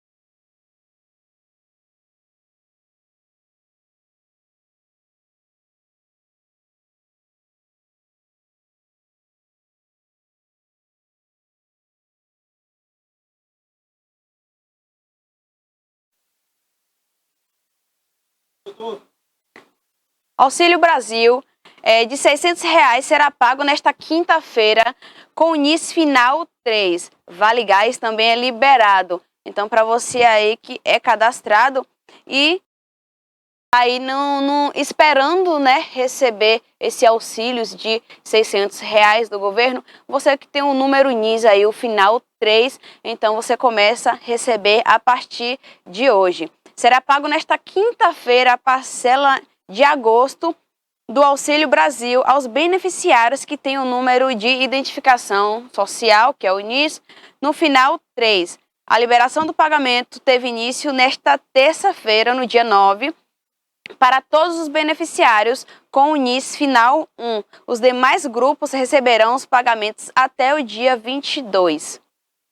Então, para você aí, novamente, que tem, né, esse direito a receber, está aí no aguardo, esperando receber esse valor que antes era de R$ 400 e agora teve esse acréscimo aí de R$ 200.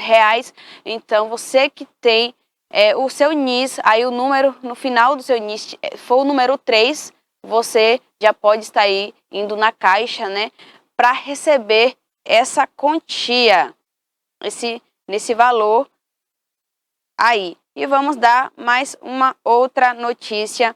Lula e Bolsonaro tiveram redução do patrimônio de 2018 para 2022, enquanto Ciro aumentou aí o seu patrimônio.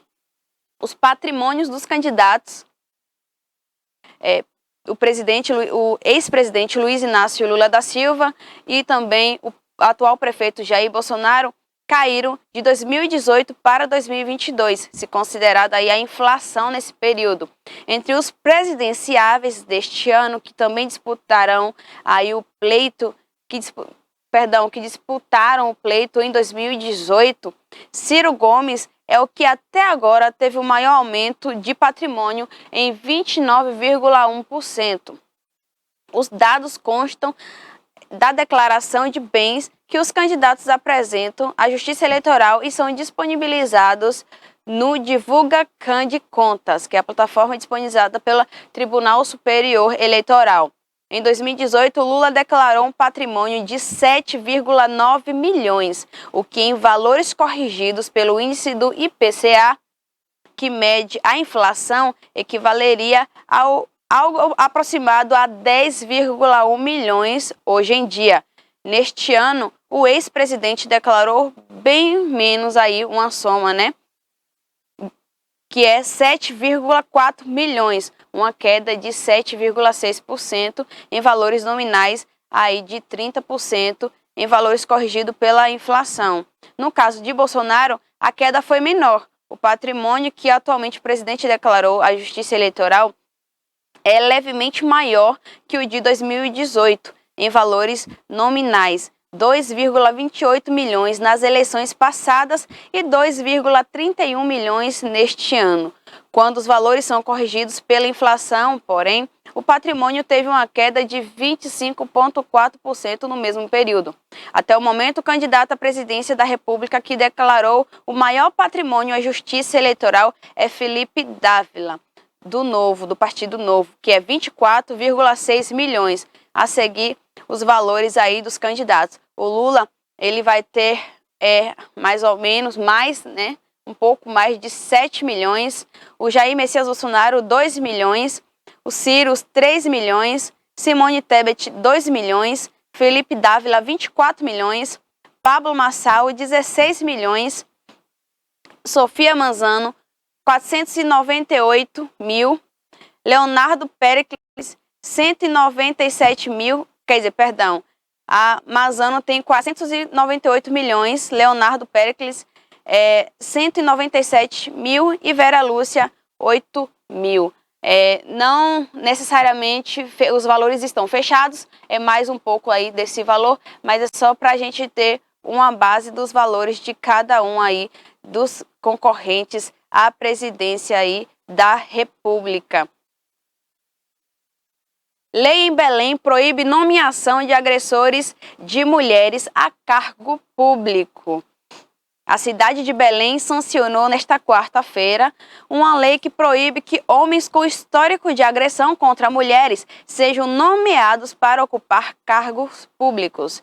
A lei de número 9.792 de 2022, de autoria do vereador Belém Emerson Sampaio, do PP, impede a nomeação de homens para cargos públicos do município condenados por decisão judicial pelos crimes violentos contra a mulher. Desta forma, ficam impedidos a assumir os cargos em concursos públicos ou por meio de seleção para ingresso nos órgãos públicos da administração direta e indireta, autarquias e fundações da estrutura administrativa de Belém. Abre aspas, estamos fazendo o bom combate contra o machismo e suas consequências, entre elas o feminicídio, as agressões físicas e psicológicas. Esta lei é uma inovação jurídica e social importante, fecha aspas, afirma o prefeito de Belém, Edmilson Rodrigues. A titular da Coordenadoria da Mulher de Belém, Cumbel, Emanuele Raiol, afirmou que a lei vem para acabar com, abre aspas, costume de agressores de mulheres que se escondem em cargos públicos para não serem devidamente punidos, fecha aspas. Dados da violência contra a mulher no Pará. O total de 4.712 mulheres foram vítimas de violência doméstica na capital paraense em 2020, segundo o relatório do Ministério Público do Estado do Pará, apresentado à sociedade em março de 2021. Estes dados representam apenas mulheres que foram atendidas pela Promotoria de Justiça de Enfrentamento à Violência Doméstica e Familiar em 2020. Ou seja, o número pode ser ainda maior, considerando aí as mulheres que não foram até a delegacia aí prestar queixas.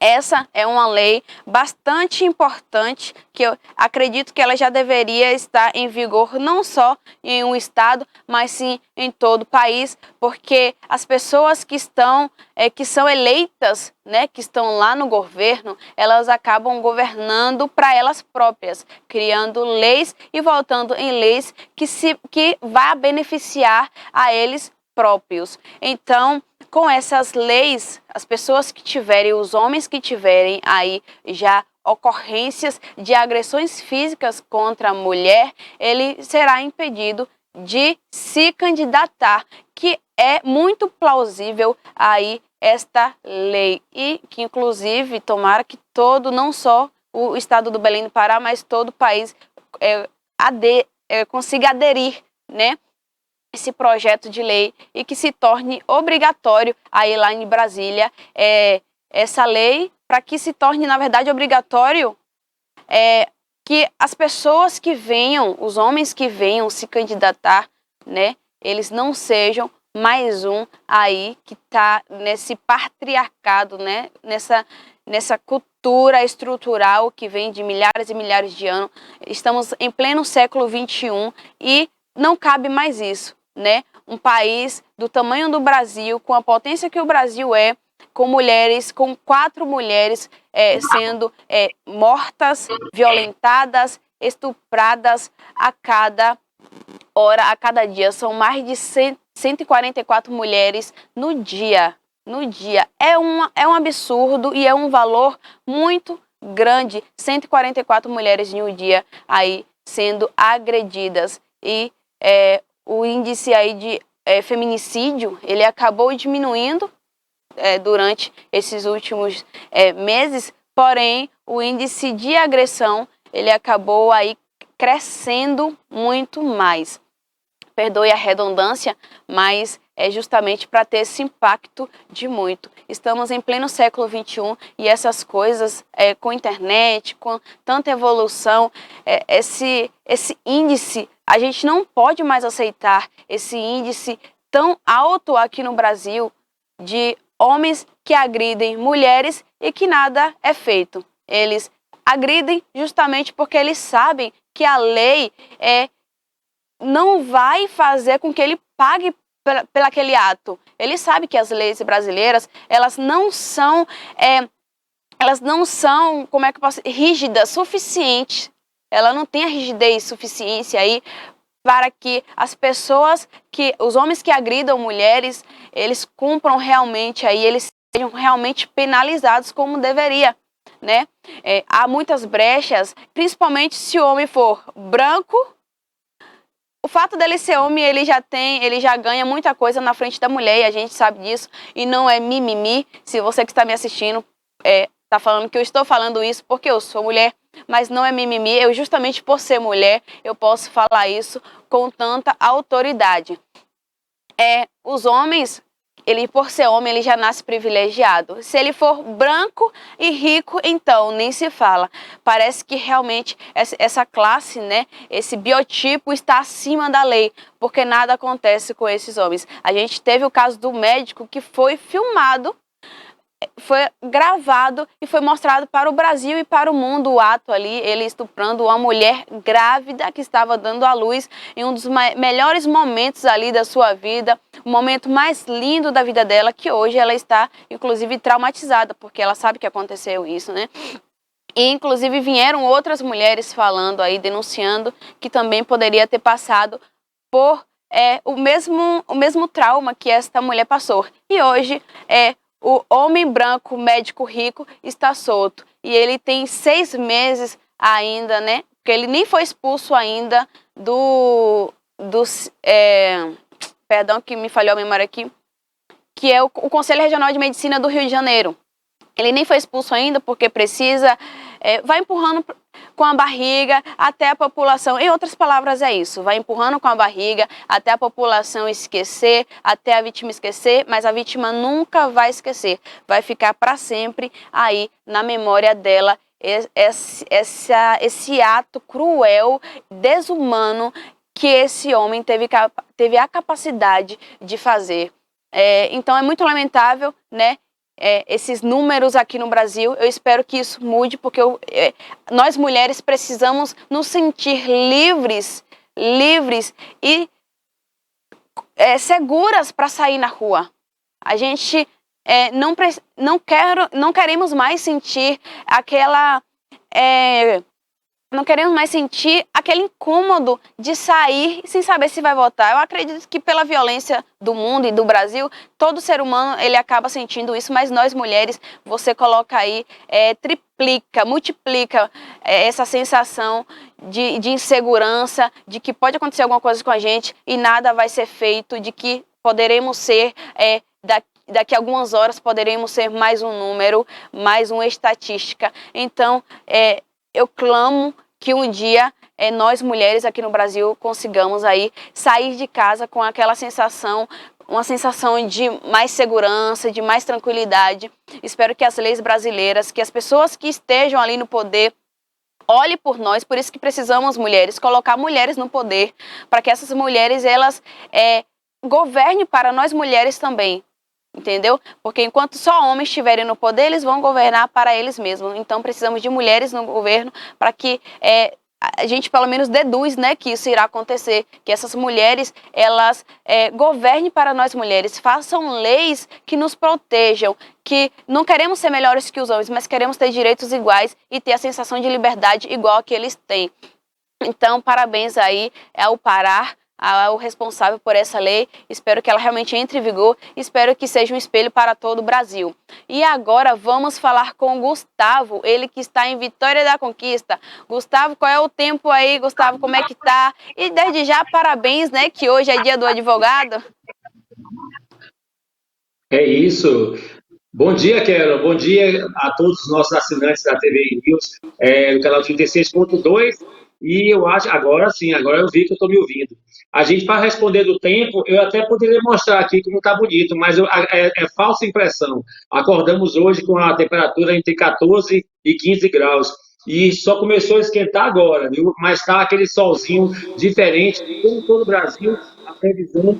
Agora me ouvi. A previsão é de uma uma frente fria, e aqui em Conquista a gente está vivendo também essa expectativa dessa frente fria no Brasil inteiro, né? Tem uma nuvem que está estacionando no Brasil, e aqui em Conquista, com muito vento, a temperatura vai baixar um pouquinho, mas muito vento, é vento muito. Mas assim, sempre agradabilíssimo. E obrigado, porque hoje, dia 11 de agosto, é o Dia Nacional do Advogado e da Advogada. Então, eu não sei para quem não conhece, eu sou advogado por natureza e essência, e a gente está aqui curtindo essa de participar como correspondente do TVI News em Vitória da Conquista, e graças a Deus, a gente curtindo pra caramba. Mas hoje é o Dia do Advogado. E obrigado, Kera, por essa lembrança. E eu vi o seu desabafo aí agora, eu vi que toda a notícia, a sua matéria, seu desabafo está todo intrínseco com a minha vida de advogado e com o pessoal que trabalha na área de direito.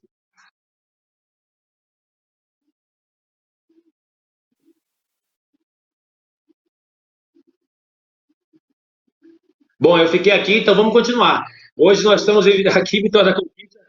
A gente está aqui na temperatura, nesse momento são 23 graus, a gente está assim, super agradável, e eu queria trazer as notícias de Vitória da Conquista. O que é que a gente vai falar sobre Conquista hoje é o seguinte: a gente está dentro de uma região muito próxima, né? Conquista tem um desenvolvimento muito grande, mas ainda assim, o que acontece, o que leva o crescimento são os bicos. A gente no Brasil inteiro está vivendo de bico, depois dessa situação da crise que a gente está passando, a gente está passando vivendo de bico. Essa é uma forma de sobreviver. Os famosos bicos se tornaram alternativa de complementação de renda para quase metade dos brasileiros com mais de 16 anos, ou seja, não é emprego formal, mas no Brasil, em forma geral, o que está acontecendo é o famoso bico.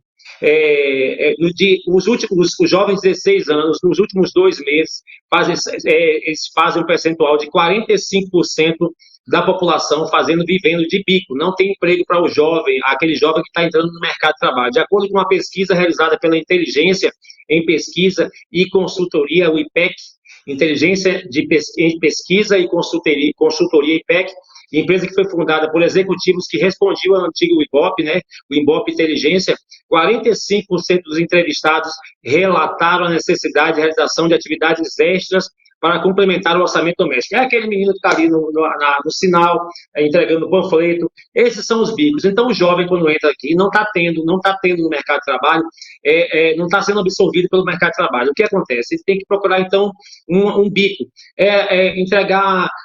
Pegar a bicicleta e entregar o lanche, pegar o panfleto e entregar no sinal. Então, essa é a realidade de 45% da população jovem do Brasil, vivendo de bico. Carol, você está aí, a gente vai comentar agora sobre a advocacia, porque a gente está falando do Dia Nacional do Advogado. Pronto, estamos de volta. A gente está falando do Dia Nacional do Advogado e da Advogada. Isso mesmo, Gustavo. Eu estava aqui te ouvindo, tá dando Tô com um pequeno problema aqui com o seu áudio. Você está me ouvindo? Estou ouvindo perfeitamente. Tá. Bem. Então, te fala que dá o Gustavo, você como assim, advogado, né? Novamente te parabenizo aí, parabéns aí por sua trajetória, por todo o seu percurso, inclusive de sucesso, né? Você que é um grande advogado aí em Vitória da Conquista, não só em Vitória da Conquista, e região também, sempre trazendo também, não só advogado, consegue dominar tanto aí a advocacia, que apresenta também, fala com tanta fluidez que faz a advocacia aí, o assunto de advogados, que para muitas pessoas é algo que parece ser um bicho de 7 cabeças, você consegue fazer parecer uma coisa tão simples. E eu acredito que muitas pessoas que acabaram te ouvindo, que te ouvem aqui sempre, acabam tendo aí, criando esse desejo, quem sabe, por fazer advocacia também, porque você torna a coisa mais simples do que ela realmente parece ser. Só eu estou até devendo o cachê que eu combinei com você, né? Nem me lembrei de pagar essa semana, né? Então, muito obrigado, Kelo. Eu sei que você falou isso gentilmente, a gente nem... E olha só, que maravilha. De fato, é isso. A minha tese, então, quanto advogado, estou há 32 anos, eu me formei há 32 anos, e sou advogado há 32 anos, que eu me formei, na minha época era tão diferente, eu já tinha a carteira da OAB, já fui trabalhando direto. E a minha tese sempre foi essa, a gente falar de uma forma tal que a gente entenda, que o povão entenda, porque não adianta, o meu cliente não quer saber de taxismo, não. Aí eu quero uma caneca dessa. O meu cliente não quer saber de uma pessoa falando bonitinho, não. Tem advogados que são requintados, né? Advogados que têm toda aquela linguagem, mas na verdade o cliente vai sair do seu escritório assim, poxa, eu não entendi absolutamente nada, mas deve ser, ó, deve ser legal o que ele falou. Então a minha tese sempre foi essa, participar da advocacia e trabalhar como advogado, mas sempre dessa forma, de uma forma bem assim explícita. Eu falo do jeito que a gente entenda, todo mundo entenda. Tipo assim, o cliente chega no meu escritório e fala assim, ó, você vai fazer assim, assado, assado. Se você não fizer assim, a gente vai se encampar. É isso que eu digo, porque senão a gente, agora nunca perdendo o taxismo, né? Eu vou dizer para ele exatamente o que acontece, só que de uma forma que ele entenda, para poder depois não ficar aqui com eu não vou entender nada, o advogado falou bonito lá, mas não entendi nada. E outra, e eu vou falar uma coisa para vocês, assim, com o alto dos meus 32 anos, quem me conhece já sabe que eu sou desse jeito, quem me conhece em Itabuna e Ilhéus, aliás, eu me formei na UESC, na verdade, na minha época era FESP, Federação das Escolas Superiores de Ilhéus e Itabuna, depois passou a ser UESC, participei do processo de estadualização da UESC, imagine só como eu sou velho.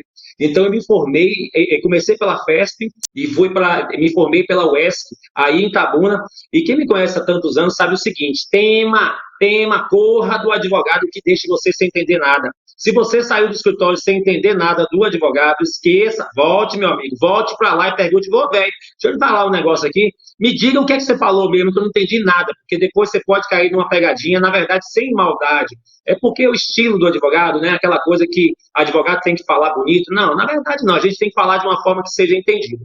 Então é isso, eu estou já formado há 32 anos, hoje eu sou feliz eu sou realmente um advogado apaixonado, entusiasta pela advocacia, e eu tenho certeza que Itabuna e Ilhéus tem muitas faculdades de direito, excelentes faculdades de direito, a UESC é uma das melhores faculdades de direito do Brasil, então a gente fica muito feliz de participar da vida como advogado e viver disso, eu vivo da advocacia. É por isso que eu falo dessa forma, viu, Carol? É para falar de uma forma que eu também entenda, porque senão, se eu falar demais muito bonitinho, eu também vou acabar me complicando e aí pronto, aí já era.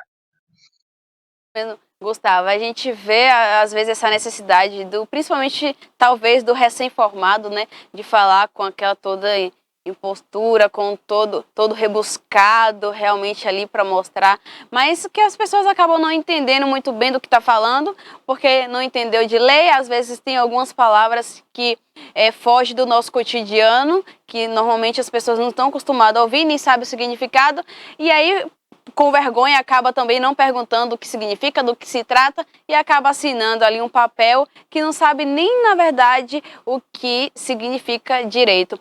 E você traz essa simplicidade aí do direito realmente, e não é merchan, Gustavo não me pagou na verdade, só tá me devendo um vinho que eu vou buscar, mas não é merchan, pessoal, ele realmente... E o pessoal em casa, Gustavo, eles estão vendo, eles olham e podem confirmar realmente aquilo que eu estou falando aqui. Gustavo, agora eu tô curiosa, né, para saber, porque assim, mais de 30 anos, eu não sonhava nem nascer ainda, quando você já era formado. Eu tenho 15 anos de idade, eu que sou muito novinha, nem sonhava em nascer, não. 15 anos eu não tenho, não, lógico, né, mas eu não sonhava, realmente eu não sonhava em nascer. Aí, quando você se formou, então você realmente tem uma trajetória aí muito longa. Assim, tenho curiosidade, como foi que começou? Como era naquela época? Você aí como estudante, os primeiros dias de aula, quais eram as suas expectativas? Na verdade, vou contar então o caso, como realmente acontece, como aconteceu comigo. Eu estou formado, como você falou, há 32 anos. Comecei na UESC em 1986, eu comecei a estudar. E na minha época, eu já era sempre grandão, assim, né, grande, gordo. Então, eu sempre tive essa cara de mais velho. Eu estava com 16 anos, entrei na faculdade com 16 anos e me formei com 21. Pense aí. E na minha época era 4 anos, só que eu tinha um professor, eu não vou dizer o nome, não, tem familiar dele aí, que me segurou 1 ano na faculdade. Mas, enfim, então ficamos lá, foi bom que eu fiquei mais um ano na faculdade e aprendi um pouquinho mais. Mas como eu era muito grande, já muito grandão, muito desenvolto, assim, chegou ao ponto de começar, antes mesmo de me formar, eu já estava fazendo audiência, eu comecei advogando para algumas empresas grandes em Itabuna, em Ilhéus, e principalmente em Ilhéus. Então, quando eu me formei, já logo no comecinho, advogado novo, recém-formado, saí da advocacia, da faculdade e da academia, todo animado, aí eu fui procurar um cliente, né, um cliente grande, aí, muito grande mesmo, que tinha uma empresa grande, que eu não vou dizer que era empresa de ônibus, mas era uma empresa de ônibus muito grande. Então, eu fui procurar, o primeiro cliente que eu fui procurar foi esse, eu, advogado recém-formado. E por isso que a importância de você falar de uma forma tal que você se expresse, ainda que você não fale todo rebuscado. Isso, inclusive, eu estou dando uma dica para o amigo que estiver assistindo agora, que você é recém-formado e advogado, é que você não precisa fazer de uma forma tão rebuscada que você assuste a pessoa. Então, eu vou procurar esse cliente, vou contar esse caso, que é bem engraçado. E aí, quando eu cheguei na sala da gerente desse cliente, eu virei para ela e disse assim, de cara, eu fui entrando desse tamanho, pesando 170 quilos na época, 160 quilos na época, enorme. Eu entrei na sala dela e disse assim, ó, como é o nome da senhora? Fulana. A fulana é o seguinte, eu sou a melhor opção para sua empresa, porque é o seguinte, eu sou recém-formado, vou cobrar barato e vou trabalhar muito. No dia seguinte, eu comecei a advogar para uma grande empresa de ônibus aí em Ilhéus, e passei por 5 anos trabalhando com essa empresa de ônibus. E aí, quando eu já estava já como advogado sênior, advogado júnior, na verdade, novo naquela época dessa empresa, a gerente me diz assim, olha, você sabe por que eu lhe contratei naquele dia que você entrou lá? Porque quando eu entrei aqui, quando você entrou daquele tamanho, daquela forma que você entrou, parecendo que cheguei a parecer um trator, eu dizia, rapaz, esse advogado deve ser bom, porque se ele desse tamanho, numa sala pequena, já fez essa zoada toda, imagine se ele estiver na audiência. Então foi isso, essa é uma dica para quem estiver começando aqui agora, é o seguinte, se imponha, chega como advogado, você tem que ser visto, você tem que ser uma pessoa como eu, né, que é pouco tímido, né, deu para notar que eu sou tímido pra caramba, né, realmente eu sou uma timidez doida. Aliás, eu vou só lembrar, Quero, que você, antes que você fique com ciúme, ontem eu não participei do programa, fiquei muito feliz por não ter participado, mas estava no Alerta Cidade, porque deu tempo de participar do Alerta Cidade. Daqui a pouquinho tem Alerta Cidade de 12 às 13 com Denilton Santos e Gustavo Magalhães aqui na correspondência. Antes que você fique com ciúme, eu gosto muito de participar do TVI News e também para poder a gente passar essa informação, porque eu acho que a população precisa saber do seu direito, como você acabou de passar com relação à violência contra a mulher. E lembrando que no domingo agora a lei da Maria da Penha fez 16 anos e a gente está aqui ainda refletindo sobre isso. Foi uma proposta que eu coloquei nas minhas redes sociais. Aliás, quem quiser seguir a rede social, @Gustavo de Magalhães, @Gustavo de Magalhães. E eu não sou só advogado, eu falo de muita coisa lá, a gente fala de festa, fala de evento, fala de DJ, né, que eu sou DJ também, e falo de trabalho também, a gente tem que refletir. E essa semana eu tirei para refletir a utilização da Lei Maria da Penha, 16 anos da Lei Maria da Penha, e você está comentando com relação à violência contra a mulher, e a gente continua refletindo até que ponto precisa mudar, até que ponto precisa reformular alguma coisa e a aplicação dela. Porque também eu queria só dar uma pitada, como eu sei que aqui a gente está na tribuna livre, vocês me dão espaço pra caramba, eu adoro isso, adoro esse espaço da TVI, para poder a gente falar o que a gente quiser, é dizer o seguinte, muitas das vezes também, existe agora, como a lei só tem poucos artigos, como disse a doutora Andréa, que participou com a gente como convidada, tem poucos artigos, ela precisa se reestruturar. Porque o que está acontecendo também, além do fato do aparelhamento que é necessário para cumprir o que diz a lei, existe a interpretação um pouco mais extensiva da lei. Isso é uma questão a ser estudada. A interpretação extensiva da lei, ela leva, às vezes, implica, às vezes, a uma certa superproteção de talvez alguém que não esteja necessitando tanto. Toda mulher que procura a justiça procura porque foi ofendida de alguma forma.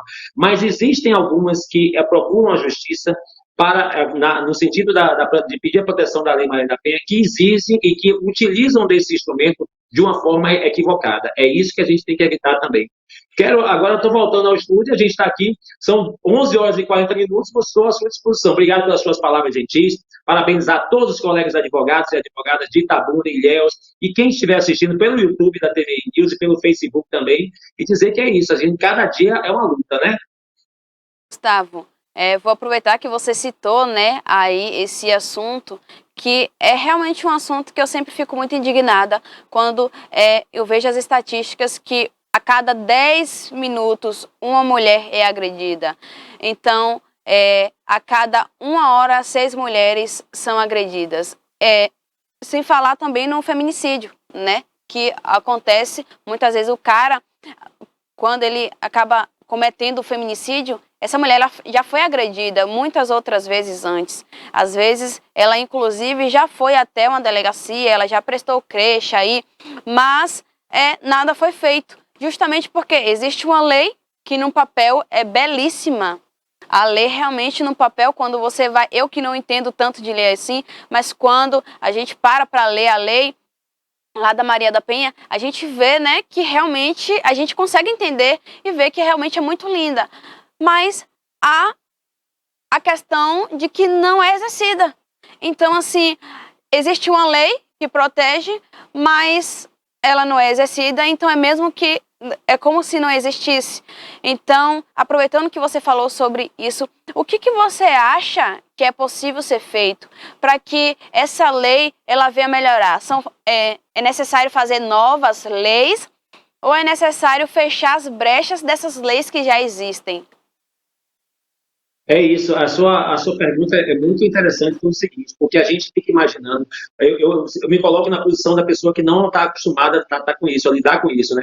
A gente fica imaginando que, tem que criar lei, não, na verdade é aparelhar, dar a possibilidade da lei ela ser utilizada. Se a lei foi feita, ela foi estudada, de repente ela foi muito bem feita, a lei Maria da Penha, ela foi um momento muito emocional, então ela é uma lei que ela carrega com ela uma carga muito emocional, muito necessária, por sinal, obviamente era necessária, mas ela foi feita, digamos, entre aspas, assim, com alguns defeitos técnicos para poder aplicação, mas justamente o que acontece, ela exige demais de um aparelhamento, exige demais de uma multifuncionalidade, que essa multifuncionalidade hoje é muito difícil. A gente trata com orçamentos, né? O Tribunal de Justiça tem orçamento, tem valores, tem dinheiro, tem gastos, e às vezes não acompanha a necessidade para, por exemplo, a aplicação, os juízes aplicarem o que diz o texto frio da lei.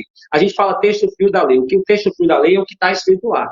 Então, o juiz ele tem a possibilidade de pegar o que está escrito lá na lei e utilizar da forma que ele está vivendo. Ele vivencia uma cidade como Vitória da Conquista, vivencia uma cidade como Itabuna, ele sabe as diferenças das nuances, ele é da comarca, ele sabe a diferença da nuance da cidade, qual é o costume dessa cidade, e aplica a lei nesse sentido. Existem, obviamente, aquela coisa, a formalidade que ele tem que seguir. E ele também não pode se pautar e não pode sair de poder de usar o que está escrito no processo, o que está escrito na lei, o que está escrito naquele texto. Ele tem que usar aquilo ali. Mas ele vai adaptar também a certas situações da cidade. Por exemplo, algum costume. De repente, uma cidade tem um costume que há um tipo de contrato, ou tipo de forma de se falar, ele seja diferenciado em outra cidade. Por exemplo, eu vou te dar um exemplo aqui, agora são 11 horas e 45 minutos, e eu vou dar um exemplo aqui. Aqui em Conquista tem um sotaque diferente, tem umas expressões diferentes. Eu vou contar uma história que é engraçada, que uma amiga minha de Salvador veio para cá, para Conquista, é professora, e ela chegou no colégio, e a aluna chegou esbaforida. Ô, doutor, ô, professor. Aí ela falou, o que foi, fulana? O que aconteceu com você? Professora, o homem me enrabou ali. O homem me enrabou e saiu. Aí eu vim correndo para cá. Aí ela tomou um susto, pelo amor de Deus, o que aconteceu, menina? O homem enrabou. Aí você, sim, professora. A menina se assustou, sim, o homem enrabou. Em Conquista, eu vou enrabar e correr atrás. Então, o homem enrabou, saiu correndo atrás dela, por isso que ela chegou tão esbaforida. E essa é a diferença de você aplicar em certos lugares o próprio conceito da situação. Aqui, por exemplo, a gente não chama esquina, chama quina. Em Vitória da Conquista é quina. Então, ali onde é aquela quina ali, naquela quina que tem ali, pronto, é a esquina. É essa a situação.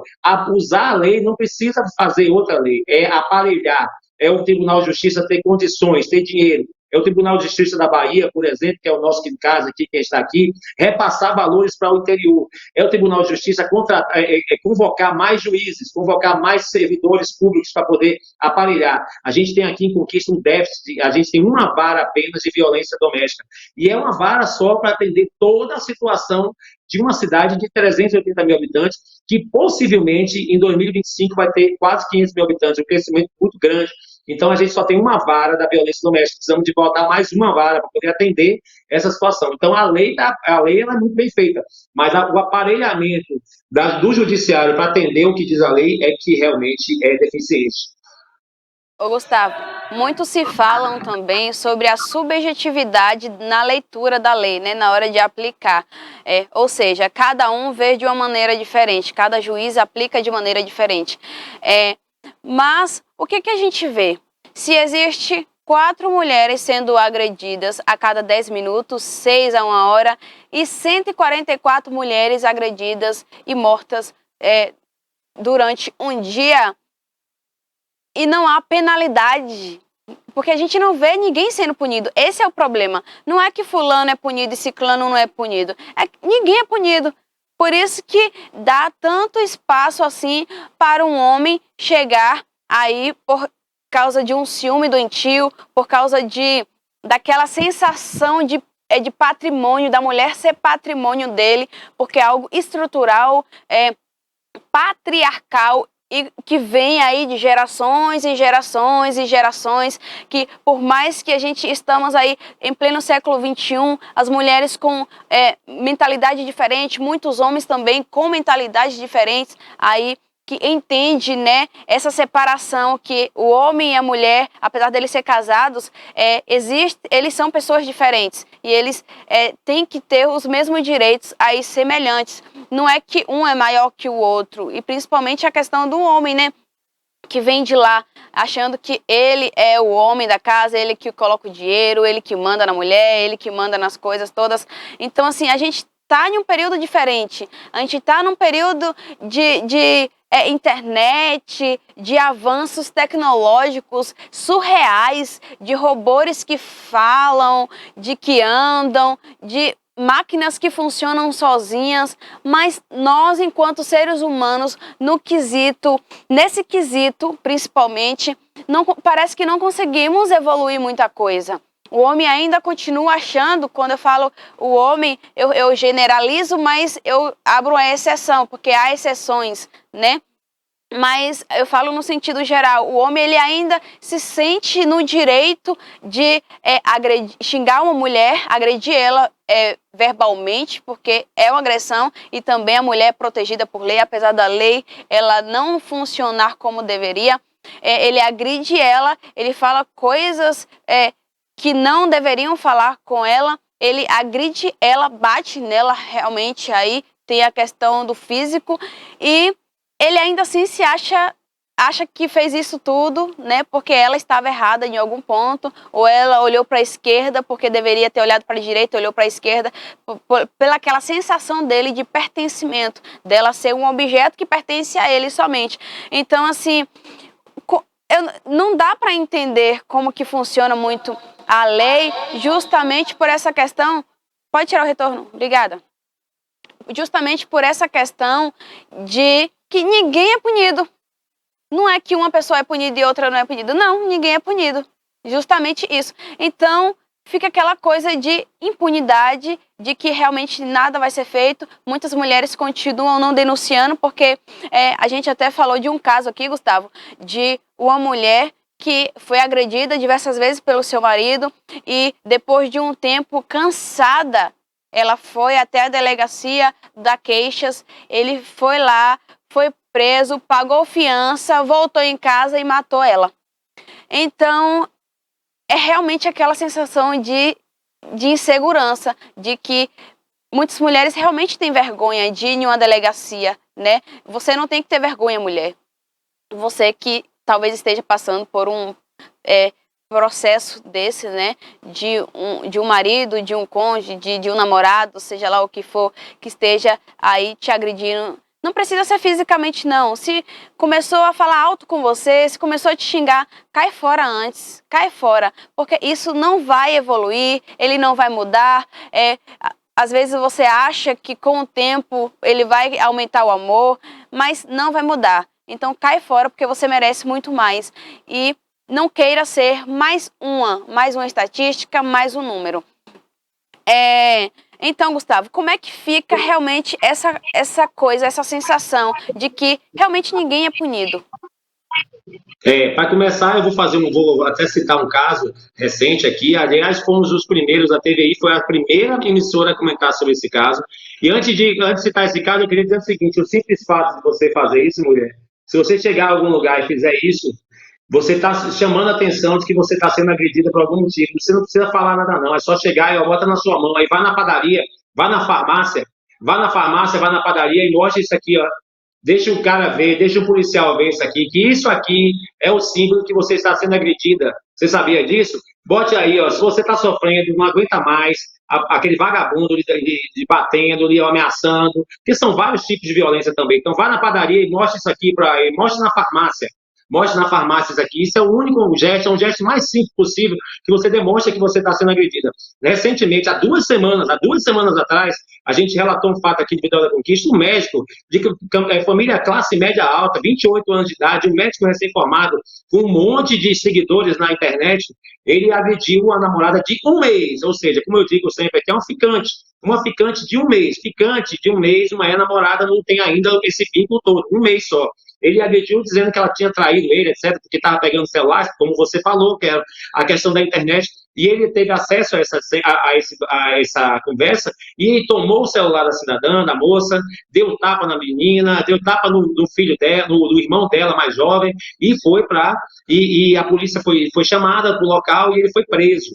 Ele foi preso e pagou uma fiança de 5 mil. 5 mil para um médico recém-formado, novo, e bonitão, e etc, etc, é baratinho. Ele ganha isso em 1 semana. Então ele pagou a fiança e saiu. Saiu da delegacia, voltou para a casa da moça e estourou a casa da moça, quebrou porta de banheiro, a moça se escondeu dentro do banheiro, ficou acuada dentro do banheiro, chamaram novamente a polícia, mas como ele já tinha respondido, já tinha processualmente, é isso que talvez você se espante, processualmente ele já estava respondendo e já tinha pago a fiança, ele não foi preso no momento, ele não foi preso naquele instante. Porém, ele foi preso em seguida, estava recluso até por um tempo atrás, até ontem, se eu não me engano, até ontem a gente tem essa notícia, ele estava preso no complexo, ele foi preso depois, que não foi naquele dia, mas 2, 3 dias depois, ele foi preso, já foi solicitada a prisão preventiva pela a delegada da DEAN, aqui em Vitória da Conquista, a doutora Gabriela de Diego, e que faz um trabalho excelente. Aliás, temos aqui esse aparelhamento, mesmo com falta de pessoal, realmente aqui funciona pra caramba. E esse cidadão, mesmo sendo médico, mesmo sendo família classe alta, média alta e jovem, ele está preso, recolhido ao presídio. Que cidadão é esse que vai se formar? Quer dizer, está lá no presídio agora por causa de uma agressão a uma mulher. Então é isso. Agora, a única coisa que você pode fazer, uma coisa que você pode fazer é isso. Você está sendo agredido, você tem um companheiro agressor que lhe humilha, que trata mal na frente das pessoas, que segura seu dinheiro, presta atenção, existe a violência econômica, o seu dinheiro, tá, ele libera só para você comprar o pão, para fazer uma coisa para casa, você não tem dinheiro nenhum, risque sua mão aí, ó, vá ali na farmácia e mostre isso aqui. Ou então chame alguém na polícia e mostre isso aqui. Você não precisa falar nada. É só você mostrar. Deixe que o cara veja. É só isso. E outra. Agora, para terminar, eu queria dizer o seguinte. Como advogado também, a gente enfrenta a semana inteira. Todos os dias a gente tem um caso de violência doméstica aqui. É inacreditável. E a violência doméstica, a violência contra a mulher, também ela se estende hoje à violência contra as transexuais, travestis, ou seja, a gente está tentando, a lei está se modificando, a Lei Maria da Penha, por exemplo, e ela está atendendo também a outros gêneros que são necessários, que recebem também a mesma violência, que sofrem da mesma violência e que não eram atendidos e agora são atendidos pela Lei Maria da Penha. Ó, é só isso. A gente volta com o estúdio, no estúdio eu tenho certeza que hoje agradeço mais uma vez a sua homenagem do Dia do Advogado, estender a todos os colegas que são advogados aí, que estão assistindo, e daqui a pouquinho a gente está de volta aí no Alerta Geral também. Obrigado, Keila, pelo convite. Hoje eu fiquei até um tempão com você aqui, tá vendo? Você não tem ciúme hoje, não. Não, hoje tá pago, viu, Gustavo? Tá pago. É isso. Amanhã a gente está de volta. É isso aí, muito obrigada, Gustavo, mais uma vez por sua participação aqui, sempre de bastante relevância, sempre com os assuntos muito importantes aí, com sua sabedoria em palavras, em gestos. Muito obrigada mais uma vez e parabéns, né? Mais uma vez aí pelo seu dia. E para finalizar, voltando, né, a falar disso, eu falei direcionado a mulheres. Mulheres, você que está sofrendo aí algum tipo de agressão, vá à delegacia, não tenha vergonha, vá à delegacia, deixa esse safado. Ó, às vezes a mulher ela acaba ficando com um cara desse, se submete a ficar com um cara desse, porque às vezes ele tem um dinheiro, porque ele tem alguma coisa que te dê segurança.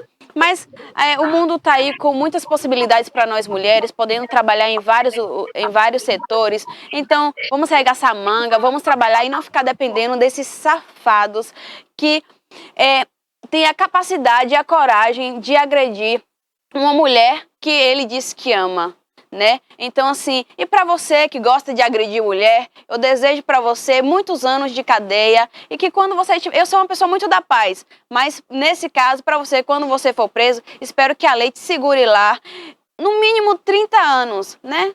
Eu vou colocar no mínimo 30 anos. E que você apanhe, você encontre alguém lá na cadeia, uma pessoa do estilo de você, que você apanhe triplicamente do que você bateu nessa mulher. É só o que eu desejo para você.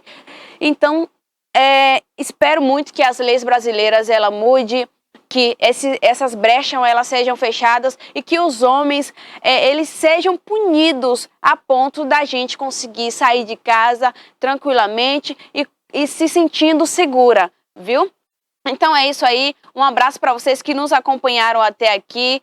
Amanhã tem mais, a partir das 10 horas. E agora, não saia daí, você já sabe que Denilton ele já está chegando com aquele programa maravilhoso, Alerta Cidade. Daqui a pouco com Denilton, porque o povo está na bronca. Até lá!